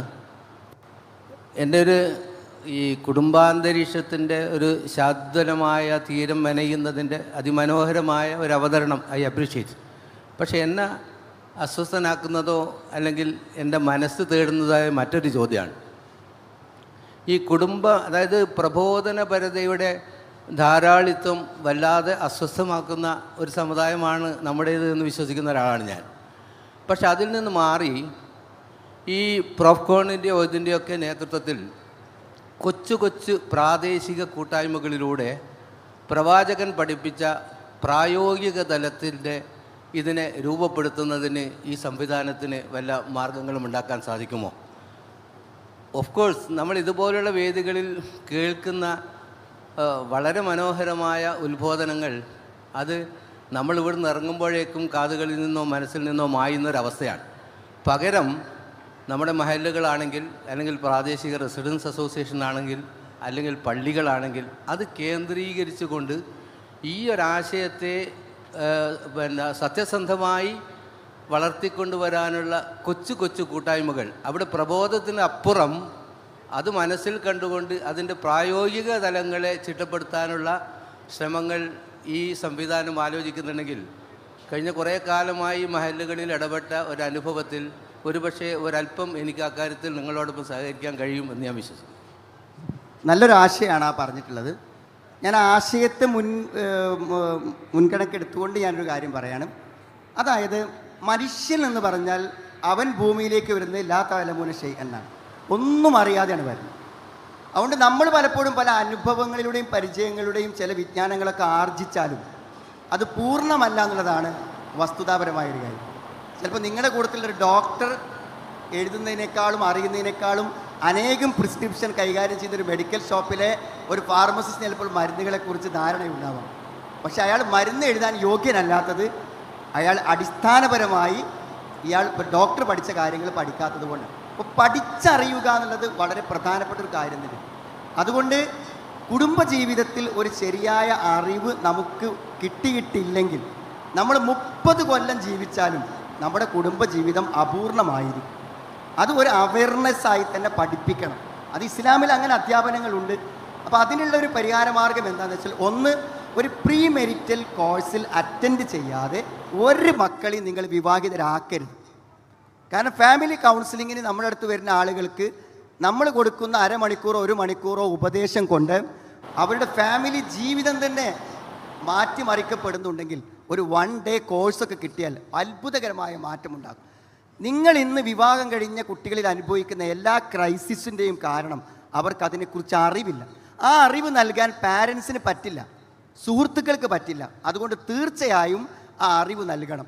ഇൻഫെർട്ടിലിറ്റിയുടെ ഒരു വളരെ വിദഗ്ധനായൊരു ഡോക്ടർ എന്നോട് പറഞ്ഞു, കുട്ടികളില്ല എന്ന് പറഞ്ഞ് വരുന്ന ആളുകൾ നമ്മൾ കൗൺസിലിങ്ങിന് കൊണ്ടുപോകുമ്പോൾ അതിലൊരു 10% ആളുകൾ ശാരീരിക ബന്ധത്തെക്കുറിച്ച് അറിയാത്തവരാണെന്ന് പറയുമ്പോൾ മനുഷ്യൻ്റെ അജ്ഞത എത്രമാത്രമുണ്ട് നമുക്ക് ചിന്തിക്കാൻ പറ്റും. അപ്പോൾ അതുകൊണ്ട് തന്നെ അത് വേണം. അതിനുള്ള പരിഹാര മാർഗം ഒന്ന് സാർ പറഞ്ഞ പോലെ നമുക്ക് പ്രാദേശികമായി കൂട്ടാം. ഒന്ന് പ്രീ മെരിറ്റൽ കൗൺസിലിംഗ് ആണ് ഞാൻ പറയണത്, അത് കൊടുക്കണം. രണ്ടാമത്തത് വിവാഹ ഖുതുബകളാണ്. ഒരു 10 മിനിറ്റ് ആണെങ്കിലും പ്രാദേശികമായി മുഴുവൻ ആളുകളും ഒരുമിച്ച് കൂടുന്ന സ്ഥലത്ത് നിങ്ങൾ ബോധപൂർവം അതിന് പറ്റുന്ന ആളുകളെ ഇടപെടുത്തിയാൽ ആ 10 മിനിറ്റ് കൊണ്ട് ആ ദമ്പതികൾക്കെങ്കിലും ഉപകാരപ്പെടുന്ന ചില കാര്യങ്ങൾ പറയാൻ പറ്റും. പിന്നെ ഏറ്റവും വലിയൊരു മാർഗം നമ്മുടെ പീസ് റേഡിയോ ആണ്. പീസ് റേഡിയോ എന്ന് പറഞ്ഞാൽ ലോകത്തെവിടെയും അവൈലബിൾ ആണ്. പീസ് റേഡിയോൻ്റെ ഏറ്റവും വലിയ അതിൻ്റെ ക്യാപ്ഷൻ തന്നെ എന്താണെന്ന് വെച്ചാൽ കുടുംബങ്ങളിൽ ഇടപെടുക എന്നുള്ളതാണ് അതിൻ്റെ അടിസ്ഥാന കാര്യം. അതുകൊണ്ട് എല്ലാ ചൊവ്വാഴ്ചയും ഇതുപോലെ ലൈവ് കൗൺസിലിംഗ് ഉണ്ട്. ഇതുപോലെ ആളുകൾ ചോദ്യം ചോദിക്കും, നമ്മൾ മറുപടി പറയും. പിന്നെ അതേപോലെ തന്നെ സ്നേഹക്കൂട് എന്നൊരു പ്രത്യേക പ്രോഗ്രാമുണ്ട്. രാവിലെയുള്ള നമ്മുടെ പുലരിവട്ടം എന്ന 5 മിനിറ്റ് പ്രഭാഷണങ്ങളിൽ നമ്മൾ കുടുംബത്തെ ഫോക്കസ് ചെയ്താണ് സംസാരിക്കാറുള്ളത്. ഏറ്റവും വലിയൊരു മാർഗ്ഗമാണ് അത്. ഇനി പ്രാദേശികമായി മഹല്ലുകൾ ഇതുപോലുള്ള പരിപാടികൾ സംഘടിപ്പിക്കുകയാണെങ്കിൽ അതും ഏറ്റവും ഫലപ്രദമായ കാര്യമാണ്. എന്തായാലും ഏതെങ്കിലും തരത്തിൽ നമ്മുടെ സമൂഹത്തിന് ഈ അറിവ് നമ്മൾ നൽകിയിരിക്കണം എന്നൊരു വലിയ സന്ദേശമാണ് അദ്ദേഹം നൽകിയത്. അത് നമ്മൾ ഉൾക്കൊള്ളേണ്ട ഒരു സന്ദേശമായി തോന്നുന്നു. ജസാക്കുമുല്ലാഹ് ഖൈർ. ഇൻഷാ അല്ലാഹ് അടുത്തൊരു ചോദ്യത്തിലേക്ക് കടക്കുകയാണ്. വാട്സാപ്പിൽ വന്ന ചോദ്യമാണ്. ഞങ്ങൾ വിവാഹം കഴിഞ്ഞ് 15 വർഷമായി. സെക്സിന് അവൾ ഒട്ടും താല്പര്യം കാണിക്കുന്നില്ല. ഞാൻ അടുത്തേക്ക് ചെല്ലുമ്പോൾ എന്തെങ്കിലുമൊക്കെ പറഞ്ഞ് തിരിഞ്ഞു കിടക്കും. ഇങ്ങനെ പോകുന്നതിന് എനിക്കൊട്ടും താല്പര്യമില്ല. ഞാൻ എന്ത് ചെയ്യണം? സെക്സിൻ്റെ ദാരിദ്ര്യത്തെക്കുറിച്ചാണ് അദ്ദേഹത്തിൻ്റെ പ്രയാസം. ഒരു പൊതുവായ സദസ്സിൽ പറയാൻ പരിമിതിയുള്ളൊരു ക്വസ്റ്റ്യനാണ് ഇവിടെ ചോദിച്ചിരിക്കുന്നത്. പക്ഷേ എങ്കിൽ പോലും നമ്മുടെ ഈ പരിമിതിയിൽ നിന്ന് നമ്മൾ പറയുന്നുണ്ട്. അതായത് ഈ പുരുഷൻ്റെയും സ്ത്രീയുടെയും സൈക്കോളജി തികച്ചും വ്യത്യസ്തമാണ്. ഇത് നമ്മൾ മനസ്സിലാക്കിയിട്ടില്ല എന്നുണ്ടെങ്കിൽ നമുക്ക് വിജയകരമായൊരു ശാരീരിക ബന്ധം സാധ്യമേ അല്ല. അതിലേറ്റവും പ്രധാനപ്പെട്ട ഒരു കാര്യം എന്ന് പറഞ്ഞാൽ ഒരു പുരുഷനെ സംബന്ധിച്ചിടത്തോളം അവൻ സദാ സന്നദ്ധനാണ്. അവൻ സെക്സിന് ഏത് സമയത്തും അവൻ സന്നദ്ധനാണ്. വളരെ നിമിഷങ്ങളെ കൊണ്ട് അവൻ എന്ത് ചെയ്യാൻ പറ്റും? സാഹചര്യങ്ങളിൽ ഒരു സെക്സിനുള്ള ഒരു മൂഡിലേക്ക് അവന് വരാൻ പറ്റും. എന്നാൽ ഒരു സ്ത്രീയെ സംബന്ധിച്ചിടത്തോളം അത് സമയമെടുക്കുന്ന പ്രക്രിയയാണ്. അതുകൊണ്ട് മിക്കവാറും പുരുഷന്മാരുടെയൊക്കെ ഒരു അവസ്ഥ എന്താണെന്ന് വെച്ചാൽ ചില ആളുകളൊക്കെ അവിഹിതങ്ങളുള്ള ആളുകളായിരിക്കും. ഈ അവിഹിത ബന്ധങ്ങളിലുള്ള ചാറ്റിങ്ങുകളുടെ സാക്ഷാത്കാരമായി മാത്രം ഭാര്യയുടെ അടുക്കൽ വരുന്ന ആളുകളുണ്ട്. അത് ശരിക്കും ഭാര്യയ്ക്കൊരു പീഡനമായോ ബലാത്സംഗമായിട്ടൊക്കെ ഫീൽ ചെയ്യുള്ളൂ. അതായത് നമ്മുടെ കാര്യങ്ങൾ നിർവഹിക്കുന്നതിന് വേണ്ടി മാത്രം നിമിഷങ്ങൾക്ക് വേണ്ടി ഭാര്യയെ സമീപിക്കുന്ന ആളുകൾ ഭാര്യമാരോട് ചെയ്യുന്നത് ഏറ്റവും വലിയ ക്രൂരതയാണ്. പ്രവാചകൻ പോലും പറഞ്ഞിട്ടുള്ളതാണ്, ചില മുഖദ്ദിമാത്ത് വേണം എന്ന് പറഞ്ഞാൽ നിങ്ങൾ വീട്ടിലെത്തിയത് മുതൽ നിങ്ങളും ഭാര്യയും തമ്മിലുള്ള സംസാരങ്ങളും കാര്യങ്ങളും നിങ്ങൾ നിർവഹിക്കാൻ ആഗ്രഹിക്കുന്ന ഒരു സെക്സിലേക്ക് നിങ്ങളെ നയിക്കുന്ന പ്രചോദനങ്ങളാണ്. ആ പ്രചോദനങ്ങൾ നിങ്ങൾ നിരന്തരമായി സൃഷ്ടിച്ചുകൊണ്ടിരിക്കണം. നോട്ടത്തിലും സ്പർശനത്തിലും വാക്കിലും എല്ലാം ഉണ്ട്. ഞാൻ ഉറച്ചു വിശ്വസിക്കുന്നു, ഒരു സ്ത്രീ പുരുഷൻ്റെ പെരുമാറ്റങ്ങളെ കൊണ്ട് പ്രചോദിതയായി കഴിഞ്ഞാൽ അവൾ ഒരു പക്ഷേ യാചിക്കുന്നത് പോലെ പുരുഷൻ്റെ അടുക്കലേക്ക് വരും. സെക്സിനെ കുറിച്ച് അറിയുന്ന ഒരുത്തിനെ സംബന്ധിച്ചിടത്തോളം ഭാര്യ സമ്മതിക്കുന്നില്ല എന്ന് പറയുന്നത് കേൾക്കുമ്പോൾ അയാൾ സെക്സിനെ കുറിച്ച് അത്രമാത്രം അജ്ഞനാണ് എന്ന് മാത്രമേ സെക്സിനെ കുറിച്ച് അറിയുന്ന ഒരാൾ വിലയിരുത്തുള്ളൂ. ഒരു സ്ത്രീയും നമ്മുടെ പെരുമാറ്റങ്ങളിലൂടെ സെക്സിലേക്ക് എത്താത്തതായിട്ടില്ല. അങ്ങനെ പെരുമാറാൻ അറിയാതെ ഏതെങ്കിലും നിമിഷങ്ങളിൽ പോയി നിർവഹിച്ചു പോരാൻ പറ്റുന്ന ഒരു കാര്യമാണെന്ന് വിചാരിക്കുന്നത് കൊണ്ടാണ് സെക്സ് സ്ത്രീകൾക്ക് താല്പര്യമില്ലാത്തതും മടുത്തതും അതൊരു പീഡനവുമായിട്ട് അവർക്ക് അനുഭവപ്പെടാനും പലപ്പോഴും വിമുഖത കാണിക്കുന്നതും അതുകൊണ്ട് മാത്രമാണ്. അതിന് ശരീരം സജ്ജമാകണമെങ്കിൽ പോലും ചില ചില പ്രിഫൈസുകൾ വേണം. മുൻകൂട്ടിയുള്ള ചില കാര്യങ്ങൾ ചെയ്യുമ്പോൾ മാത്രമേ എന്ത് ചെയ്യാൻ പറ്റുള്ളൂ, ശാരീരികമായി പോലും ഒരു സ്ത്രീ അതിലേക്ക് എത്തുള്ളൂ. അതിലേക്ക് എത്തിക്കാതെ ചെയ്യുന്നത് വളരെ വലിയ ക്രൂരതയാണെന്നാണ് മനസ്സിലാക്കുന്നത്. അപ്പം അങ്ങനെ നമുക്ക് പെരുമാറാൻ പറ്റിയാൽ തീർച്ചയായും അതിന് മാറ്റം ഉണ്ടാവും. നമ്മൾ അവളെ കൊണ്ടുപോയിട്ട് ഡ്രസ്സ് വാങ്ങിക്കൊടുക്കുമ്പോൾ ആ ഡ്രസ്സ് നിങ്ങൾ സെലക്ട് ചെയ്യണം. അവൾ ധരിച്ചാൽ നിങ്ങൾക്ക് താല്പര്യങ്ങൾ ജനിക്കുന്ന ഡ്രസ്സുകൾ അവർക്ക് വരാം. അതേപോലെ അവർ ഈ കുളിക്കാതെ വരുന്ന, രാത്രിയൊക്കെ വന്നാൽ കുളിക്കാതെ കിടക്കുന്ന ആളുകളുണ്ട്, പല്ല് തേക്കാതെ കിടക്കുന്ന ആളുകളുണ്ട്, വേർപ്പ് നാറി വരുന്ന ആളുകളുണ്ട്. ഇതൊക്കെ സെക്സിന് പ്രതികൂലമായ കാര്യങ്ങളാണ്. പരസ്പരം ആകർഷിക്കാവുന്ന വാക്കുകളും പെരുമാറ്റങ്ങളും ശാരീരിക അവസ്ഥകളും ഉണ്ടെങ്കിൽ തീർച്ചയായും അത് വിജയിച്ചു പോകും എന്ന് വിശ്വസിക്കും. സ്നേഹത്തോടുകൂടെ ഭാര്യയെ ഒന്ന് കിസ് ചെയ്യാൻ പോലും മറന്നു പോകുന്ന ആളുകൾക്ക് എങ്ങനെയാണ് താല്പര്യപൂർവ്വം ഒരു സെക്സ് നിർവഹിക്കാൻ പറ്റുക എന്ന് ആലോചിക്കണം. ഇതൊന്ന് ഗൗരവത്തിൽ നമ്മൾ കാണുകയും അതനുസരിച്ച് പെരുമാറുകയും ചെയ്താൽ ഏറ്റവും അധികം താല്പര്യം ആവശ്യമുള്ള സ്ത്രീകൾക്കാണെന്ന് ഒരു പക്ഷേ അനുഭവം കൊണ്ട് തന്നെ നമുക്ക് പ്രായോഗികമായി മനസ്സിലാവും. മാഷാഅല്ലാ, ജസാക്കല്ലാഹ് ഖൈർ. ഇത് കൂടെ മനസ്സിലാക്കേണ്ട കാര്യം തോന്നിയത്, ഇതൊരു ന്യൂറോ ഡൈനാമിക്സ് ഇതിൽ നടക്കുന്നുണ്ട്. ഈ സെക്സിലേക്ക് പോകുന്ന ഒരാളെ സംബന്ധിച്ചിടത്തോളം ഇതൊരു ഇമോഷണലാണ്. നേരത്തെ സരസ്വതി ആ വിഷയം സൂചിപ്പിച്ചു. ഇമോഷണൽ കണ്ടൻറ്റ് ഇതിലുണ്ട്. ഇമോഷണലി ഒരാൾ സ്റ്റേബിൾ അല്ലെങ്കിൽ സ്ട്രെസ്ഡ് ആണെങ്കിൽ ഒരിക്കലും ഇതിലേക്ക് എന്ത് ചെയ്യില്ല, സെക്സിലേക്ക് താല്പര്യപൂർവ്വം കടക്കാൻ സാധിക്കില്ല. ഇപ്പോൾ സ്ട്രെസ്സ് വരുമ്പോൾ എന്താ സംഭവിക്കണേ കിഡ്നിൻ്റെ മുകളിൽ ഒരു ചെറിയ ഗ്ലാൻഡ് ഉണ്ട്, അഡ്രിനൽ ഗ്ലാൻഡ്. അതിൽ നിന്ന് എന്ത് ചെയ്യും, അഡ്രിനലിൻ എന്ത് ചെയ്യും, സെക്രീറ്റ് ചെയ്യും. സ്ട്രെസ്സുള്ള ടെൻഷൻ അടിക്കുന്ന ഒരാൾക്ക് അത് സെക്രീറ്റ് ചെയ്യും. ആ സെക്രീറ്റ് ചെയ്യുന്നതോടുകൂടി സെക്സ് ഹോർമോണായിട്ട് ടെസ്റ്റോസ്റ്റിറോൺ, ഈസ്ട്രോജൻ എല്ലാം എന്ത് ചെയ്യും, അത് അവിടെ സപ്രസ് ചെയ്യും. ഇത് സപ്രസ് ചെയ്ത് കഴിഞ്ഞാൽ സംഭവിക്കുന്നത് വെച്ചാൽ ന്യൂറോ ട്രാൻസ്മിറ്റർ വർക്ക് ചെയ്യണം. ഇതറിയാലോ, ഇത് നടക്കുന്നത് ഇമോഷണൽ ഹോർമോണൽ ന്യൂറോ ആക്സിസ് ആണ്. ഇമോഷൻ വർക്ക് ചെയ്യണം, കൂടെ ഹോർമോൺ സെക്രീറ്റ് ചെയ്യപ്പെടണം, ന്യൂറോ ട്രാൻസ്മിറ്റേഴ്സ് ആയിട്ടുള്ള ഡോപ്പമീൻ, അസ്റ്റൈൽ കോളൈൻ ഇതൊക്കെ വർക്ക് ചെയ്യണം. ഇതെല്ലാം വന്നാലാണ് സത്യം എന്ത് ചെയ്യുള്ളൂ, സെക്സിലേക്കുള്ള താല്പര്യം ഉണ്ടാവുള്ളൂ. ഈ പറയുന്ന സെക്സിൻ്റെ ഏറ്റവും അടുത്തായിട്ടുള്ള ഈ പറയുന്ന കണ്ടീഷനിലേക്ക്, പ്രീ കണ്ടീഷനിലേക്ക് ആൾ പോവുകയുള്ളൂ. ഞാൻ പറഞ്ഞു വരുന്നത് ആ സെക്സ് സ്ട്രെസ്സിനെ നുള്ളി കളയണം തന്നെയാണ്. അല്ലാതെ നേരെ കട്ടിലേക്ക് കടക്കുന്നതിന് മുന്നേ അത് എന്താണോ സ്ട്രെസ്സ്, ആ സ്ട്രെസ്സും ടെൻഷൻ അടിക്കുന്നതിനെ കുറിച്ചൊന്ന് സംസാരിച്ച് അത് ക്ലിയർ ചെയ്തിട്ടാണ് എന്ത് ചെയ്യേണ്ടത്, ഈ ഒരു അവസ്ഥയിലേക്ക് നീങ്ങാൻ സാധിക്കുള്ളൂ എന്ന് കൂടെ കൂട്ടിച്ചേർത്ത് പറയുകയാണ് സുഹൃത്തുക്കളെ. ഇനി അടുത്ത ഒരു ചോദ്യം ഇൻഷാ അല്ലാഹ് സദസ്സിലേക്കാണ്. സദസ്സിലേക്ക്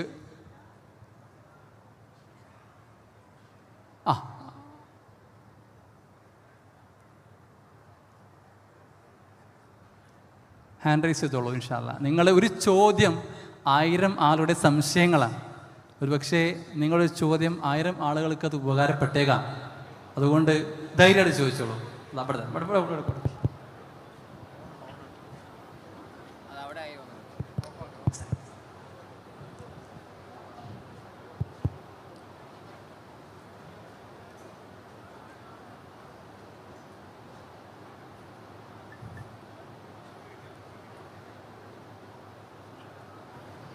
അസ്സലാമു അലൈക്കും.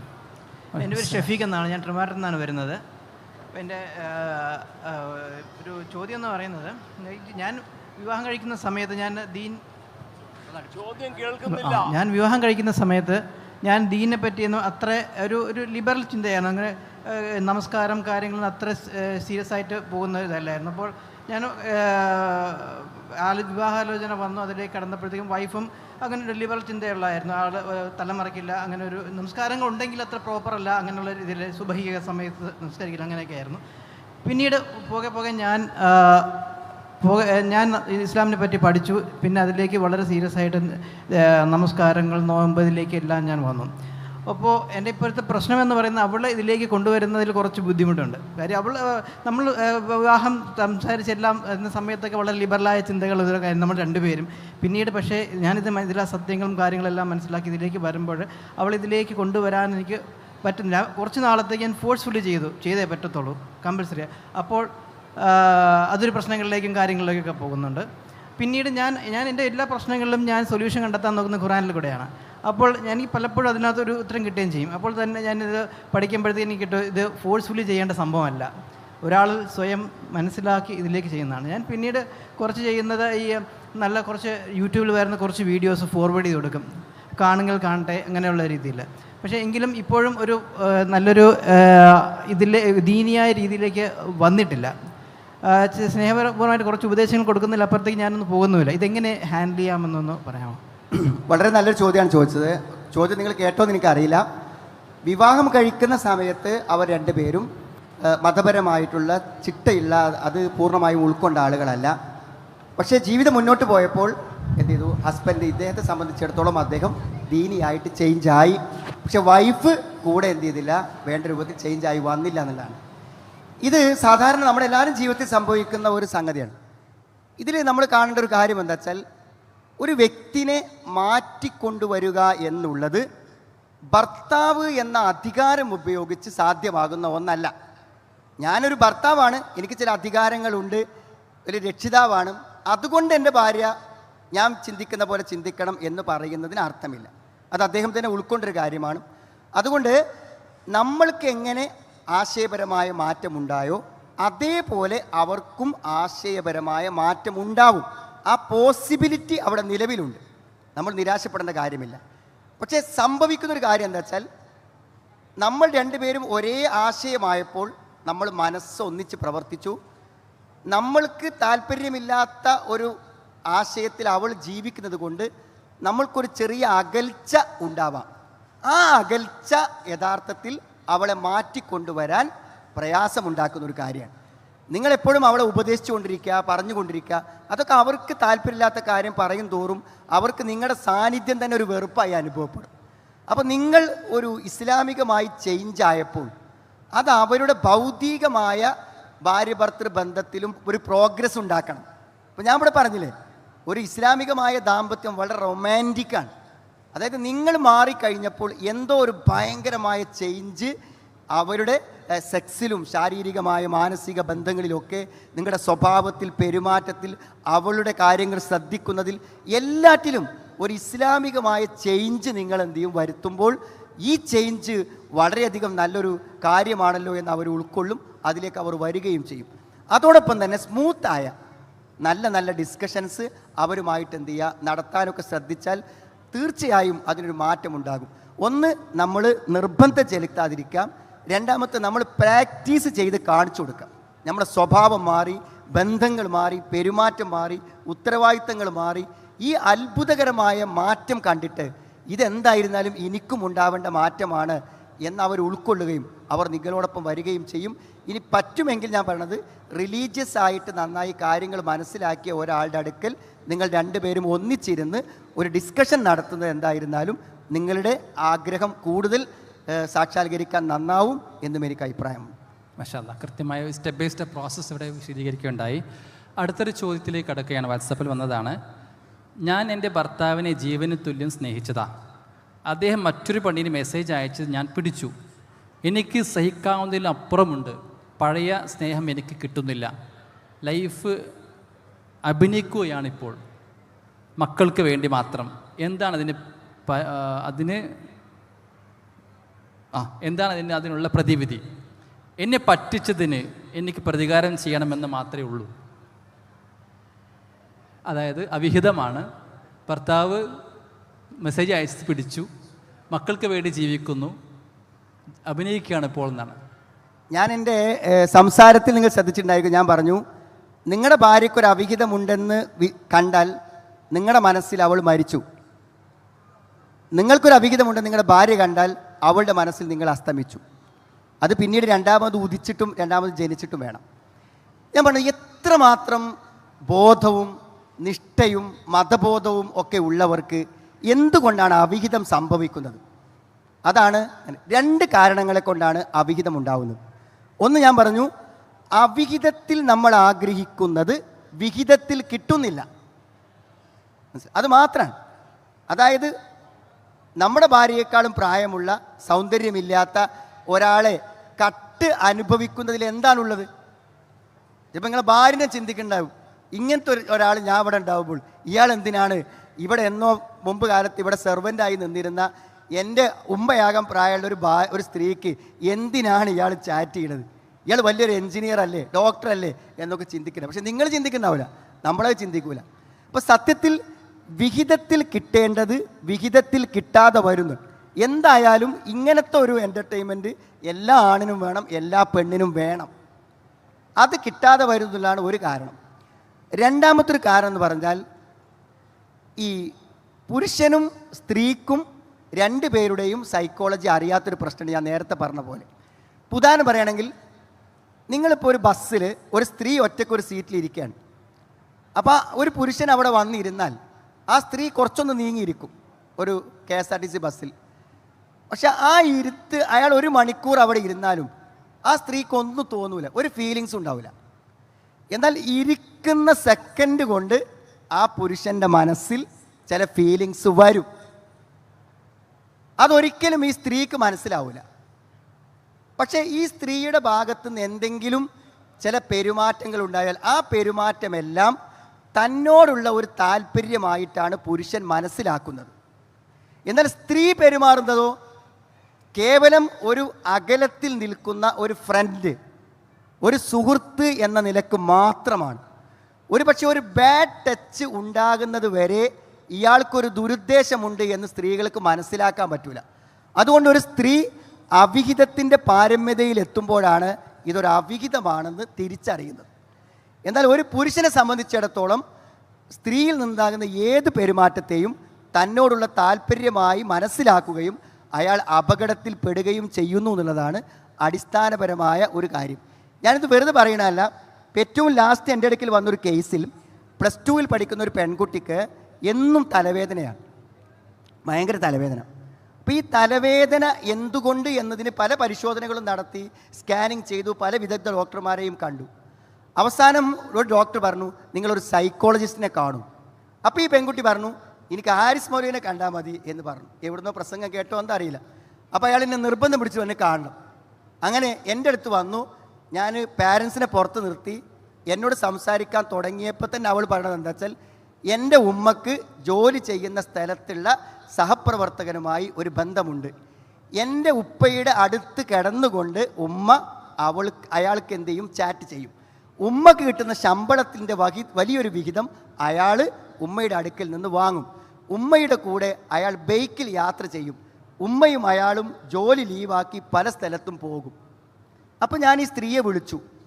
അവർ ഇങ്ങോട്ടേക്ക് എന്നോട് പറയുന്ന രൂപത്തിൽ ഈ പെൺകുട്ടി പറഞ്ഞു എന്നറിയാതെ അവരെ കൊണ്ടത് പറയിപ്പിക്കാൻ ഞാൻ എല്ലാ നിലക്കും ശ്രമിച്ചു. പക്ഷെ ഒരിക്കലും അവരത് പറയുന്നില്ല. പോകട്ടെ, അവസാനം ഞാൻ അങ്ങോട്ട് പറഞ്ഞപ്പോൾ അവരതിനെ പൂർണ്ണമായി നിഷേധിച്ചു. അങ്ങനെ ഒന്നുമില്ലെന്ന് പറഞ്ഞു. ആ പെൺകുട്ടി ടെലഗ്രാമിൽ ഉമ്മയും അയാളും ചാറ്റ് ചെയ്തതിൻ്റെ 3 സ്ക്രീൻഷോട്ടുകൾ എനിക്ക് തന്നു. അയാളും ഉമ്മയും ബൈക്കിൽ ഒന്നിച്ചു പോകുന്നതിൻ്റെ ചിത്രം, ഫോട്ടോ എനിക്ക് തന്നു. ഇതൊക്കെ കാണിച്ചു കൊടുത്ത് സംസാരിച്ചപ്പോഴും ആ സ്ത്രീ എന്നോട് പറയുന്നു, ഇതൊരു തമാശക്ക്, എനിക്കൊരിക്കലും അയാൾ എന്നോടൊരു അവിഹിതമായൊരു ബന്ധമാണ് എന്ന് എനിക്കൊരിക്കലും തോന്നിയിട്ടില്ല. ഞങ്ങളൊരു സ്ഥലത്ത് ജോലി ചെയ്യുന്ന ആളുകൾ ഏറ്റവും നല്ലൊരു ഫ്രണ്ട് എന്ന് മാത്രമേ തോന്നിയിട്ടുള്ളൂ. അപ്പോൾ ഞാൻ ചോദിച്ചു, കളവ് പറയായിരിക്കുമോ? മുഖത്തൊരു കളവിൻ്റെ ലക്ഷണമോ ഒന്നും കാണില്ല. അപ്പം ഞാൻ ഒരു മെസ്സേജ് മാത്രം എടുത്തിട്ട് പറഞ്ഞു, ഇതും തമാശയായിട്ടേ നിങ്ങൾ കാണുന്നുള്ളൂ എന്ന് ചോദിച്ചു. ഞാൻ അവിടെ മനസ്സിലാക്കുന്നത്, ഒരു പക്ഷേ സ്ത്രീകൾ അത് മനസ്സിലാക്കാതെ പോകുന്നു എന്നുള്ളത് വളരെ വലിയ അപകടമാണ്. എന്നാൽ പുരുഷൻ ഓരോ സെക്കൻഡിലും അത് അനുഭവിച്ചു കൊണ്ടിരിക്കുന്നു എന്നാണ് യാഥാർത്ഥ്യം. അതുകൊണ്ട് പുരുഷന്മാരോട് ഞാൻ പറയുന്നത്, നിങ്ങൾ വിവാഹിതനാണെങ്കിലും അല്ലെങ്കിലും ഏത് സ്ത്രീ നിങ്ങളോട് ഫ്രണ്ട്ഷിപ്പിന് വന്നാലും നിങ്ങൾ അകലം പാലിക്കണം. അകലം പാലിച്ചേ പറ്റൂ. ഒരു പുരുഷൻ നിങ്ങളിലേക്ക് വരുന്നുണ്ടെങ്കിൽ ആ വരവിൻ്റെ ഉദ്ദേശം കൂടുതൽ തവണ ആവശ്യത്തിലപ്പുറത്തേക്കുള്ള സംസാരമോ സമയമോ നിങ്ങളൊപ്പം ചെലവഴിക്കാൻ അയാൾ ആഗ്രഹിക്കുന്നുണ്ടെങ്കിൽ ഒരിക്കലും കാര്യമായ ലക്ഷ്യമില്ലാത്ത എന്തെങ്കിലും സംസാരം, വകുൽന കൗലം മഅറൂഫ, മാന്യതക്കും നന്മക്കും നിരക്കാത്ത എന്തെങ്കിലും കമൻറ്റ് ഒരാൾ പറയുന്നുണ്ടെങ്കിൽ ആ പുരുഷൻ നിങ്ങളെ ഫോളോ ചെയ്യുന്നത് നിങ്ങളൊരു പെണ്ണായതുകൊണ്ട് മാത്രമാണ്. നിങ്ങളോടുള്ള സൗഹൃദം അത് അയാളുടെ മനസ്സിൽ സെക്സ് ഉദ്ദേശിച്ചു കൊണ്ട് തന്നെയാണെന്ന് നിങ്ങൾ തിരിച്ചറിയണം. തിരിച്ചും ഏത് പെണ്ണും നമ്മളിലേക്ക് വരുന്നത് നമ്മളെ അംഗീകരിച്ചിട്ടോ നമ്മളുമായി എന്തെങ്കിലും അവിഹിതം ആഗ്രഹിച്ചിട്ടോ അല്ല, നിങ്ങളൊരു അപകടകാരിയല്ല എന്ന തിരിച്ചറിവിലുണ്ടാകുന്ന ഫ്രണ്ട്ഷിപ്പാണ്. അത് തെറ്റിദ്ധരിച്ച് പലപ്പോഴും നമ്മൾ അപകടത്തിൽപ്പെടാൻ സാധ്യതയുണ്ട്. അതുകൊണ്ട് 100-ൽ 100 പുരുഷനും 100-ൽ 100 സ്ത്രീക്കും അവിഹിതമുണ്ടാവാം. ശ്രദ്ധിക്കാത്തവരെ സംബന്ധിച്ചിടത്തോളം അതിൻ്റെ സാധ്യത വളരെ കൂടുതലാണ്. അതുകൊണ്ട് ആണും പെണ്ണും തമ്മിൽ ഒറ്റയ്ക്കാവാൻ പറ്റില്ല. ലാ യഖ്ലുവന്ന റജുലുൻ മിംറ.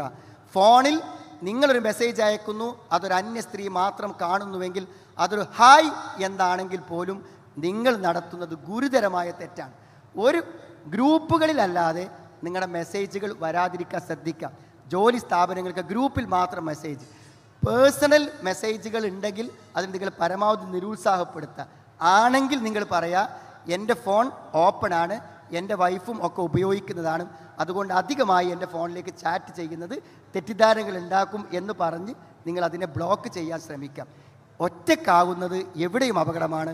ഒരു ജോലി സ്ഥാപനത്തിൽ നിങ്ങളും ഒരു സ്ത്രീയും ഒറ്റക്കാണെങ്കിൽ ആ ജോലിയിൽ പുതിയൊരു സ്ത്രീ വരുന്നതോ പുതിയൊരു പുരുഷൻ വരുന്നതോ ആണ് നിങ്ങൾക്ക് ആരോഗ്യകരം.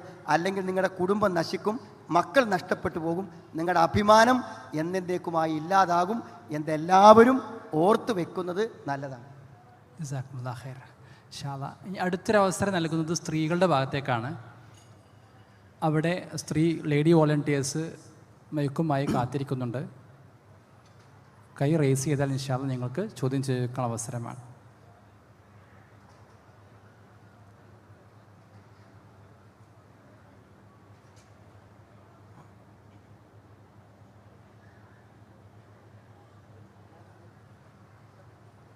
അങ്ങനെ അതെ അതെ അച്ഛാ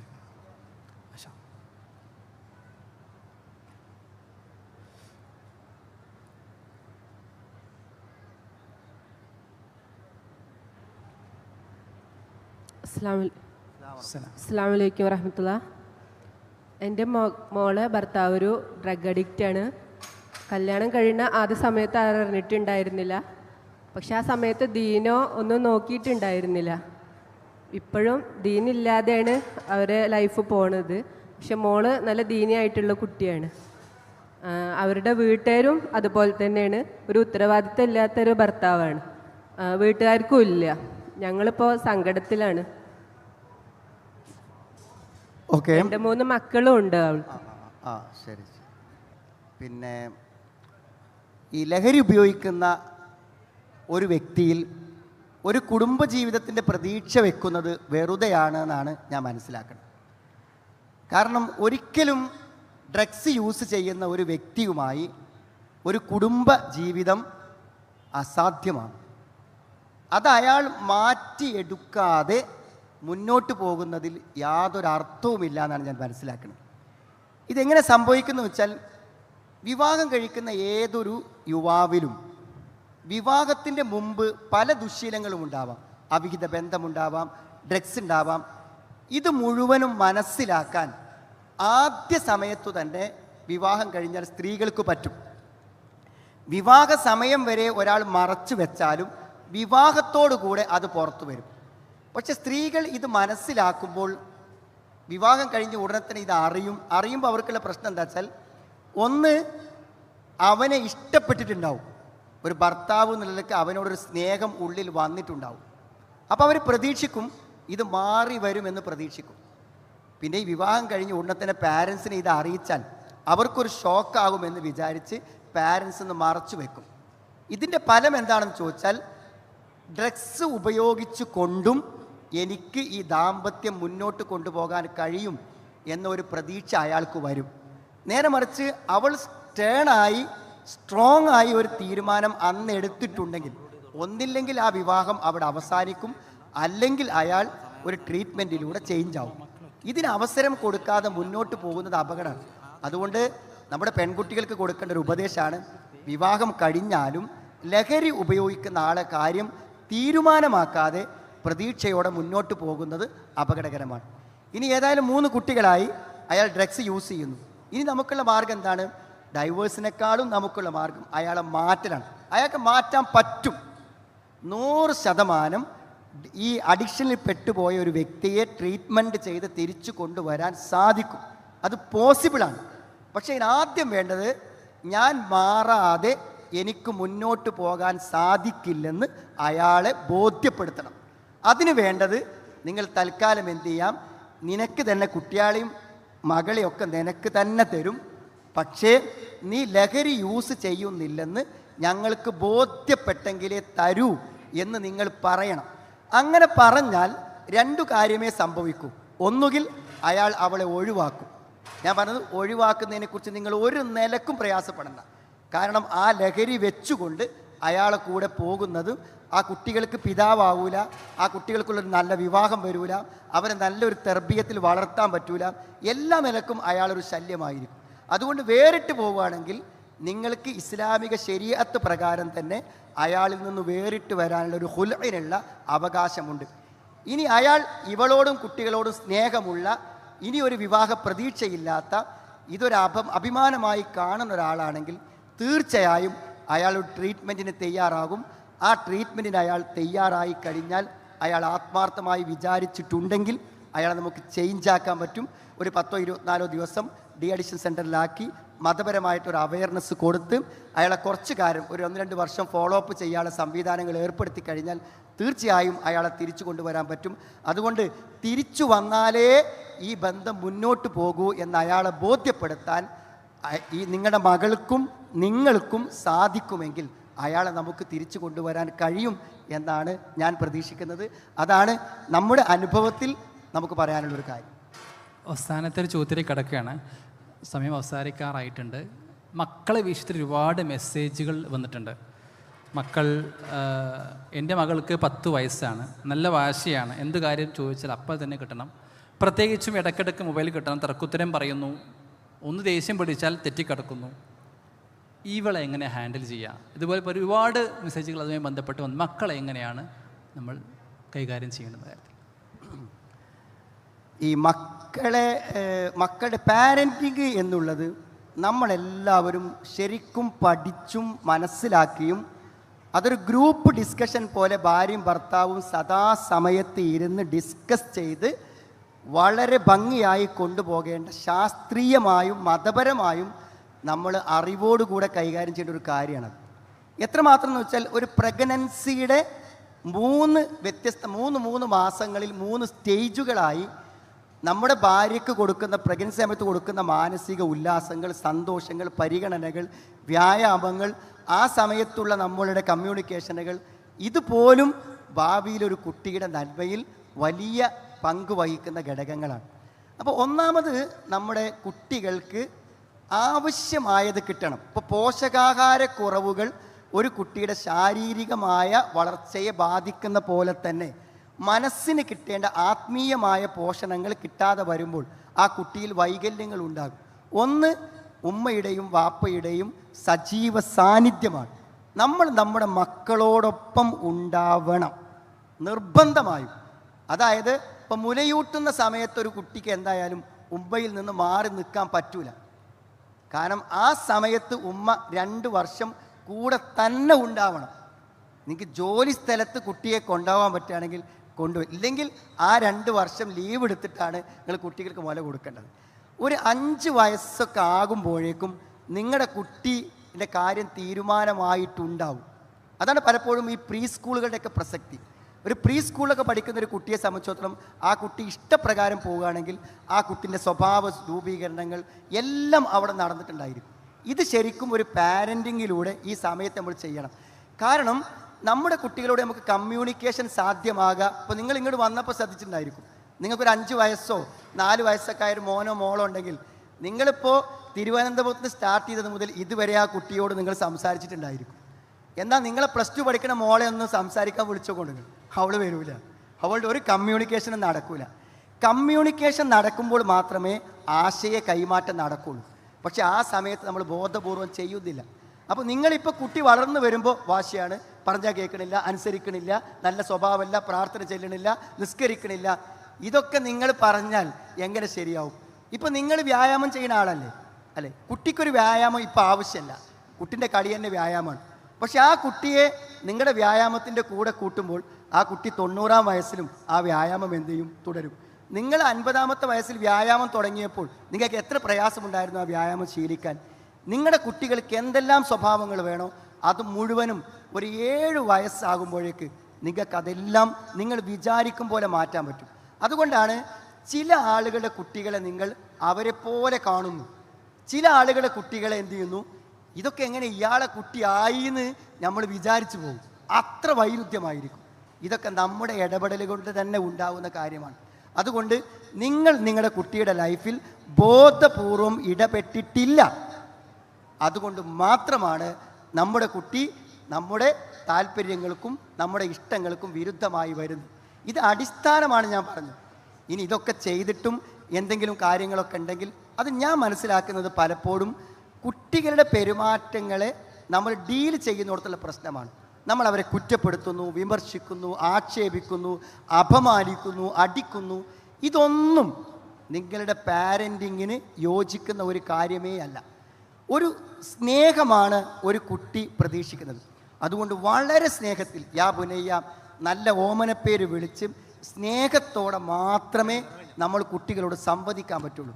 നമുക്ക് ദേഷ്യമുണ്ടാകുന്ന സമയത്ത് നമ്മൾ ദേഷ്യപ്പെട്ട് കുട്ടികളോട് സംസാരിക്കുന്നത് കൊണ്ട് കുട്ടികൾ നിങ്ങൾക്ക് ആൻറ്റിയാവുന്നു, നിങ്ങളോട് പ്രതികാരമുണ്ടാകുന്നു, നിങ്ങളുടെ സ്നേഹം നഷ്ടപ്പെട്ടു പോകുന്നു എന്നല്ലാതെ വേറൊന്നും ഉണ്ടാവില്ല. സ്നേഹം കൊണ്ടാണ് കുട്ടിയെ കീഴ്പ്പെടുത്തേണ്ടത്. നിങ്ങൾ നോക്കൂ, നിങ്ങൾ കുട്ടികൾക്ക് നന്നായി ചെയ്തു കൊടുക്കുന്ന ഒരു ഉമ്മ ജസ്റ്റ് ഒന്ന് കുട്ടിയോട് പിണങ്ങിയാൽ ആ കുട്ടിക്കുണ്ടാകുന്ന സങ്കടം നിങ്ങളൊന്ന് നിരീക്ഷിച്ച് നോക്കണം. ആ കുട്ടിയുടെ കരച്ചിൽ അത്ര ദയനീയമായിരിക്കും.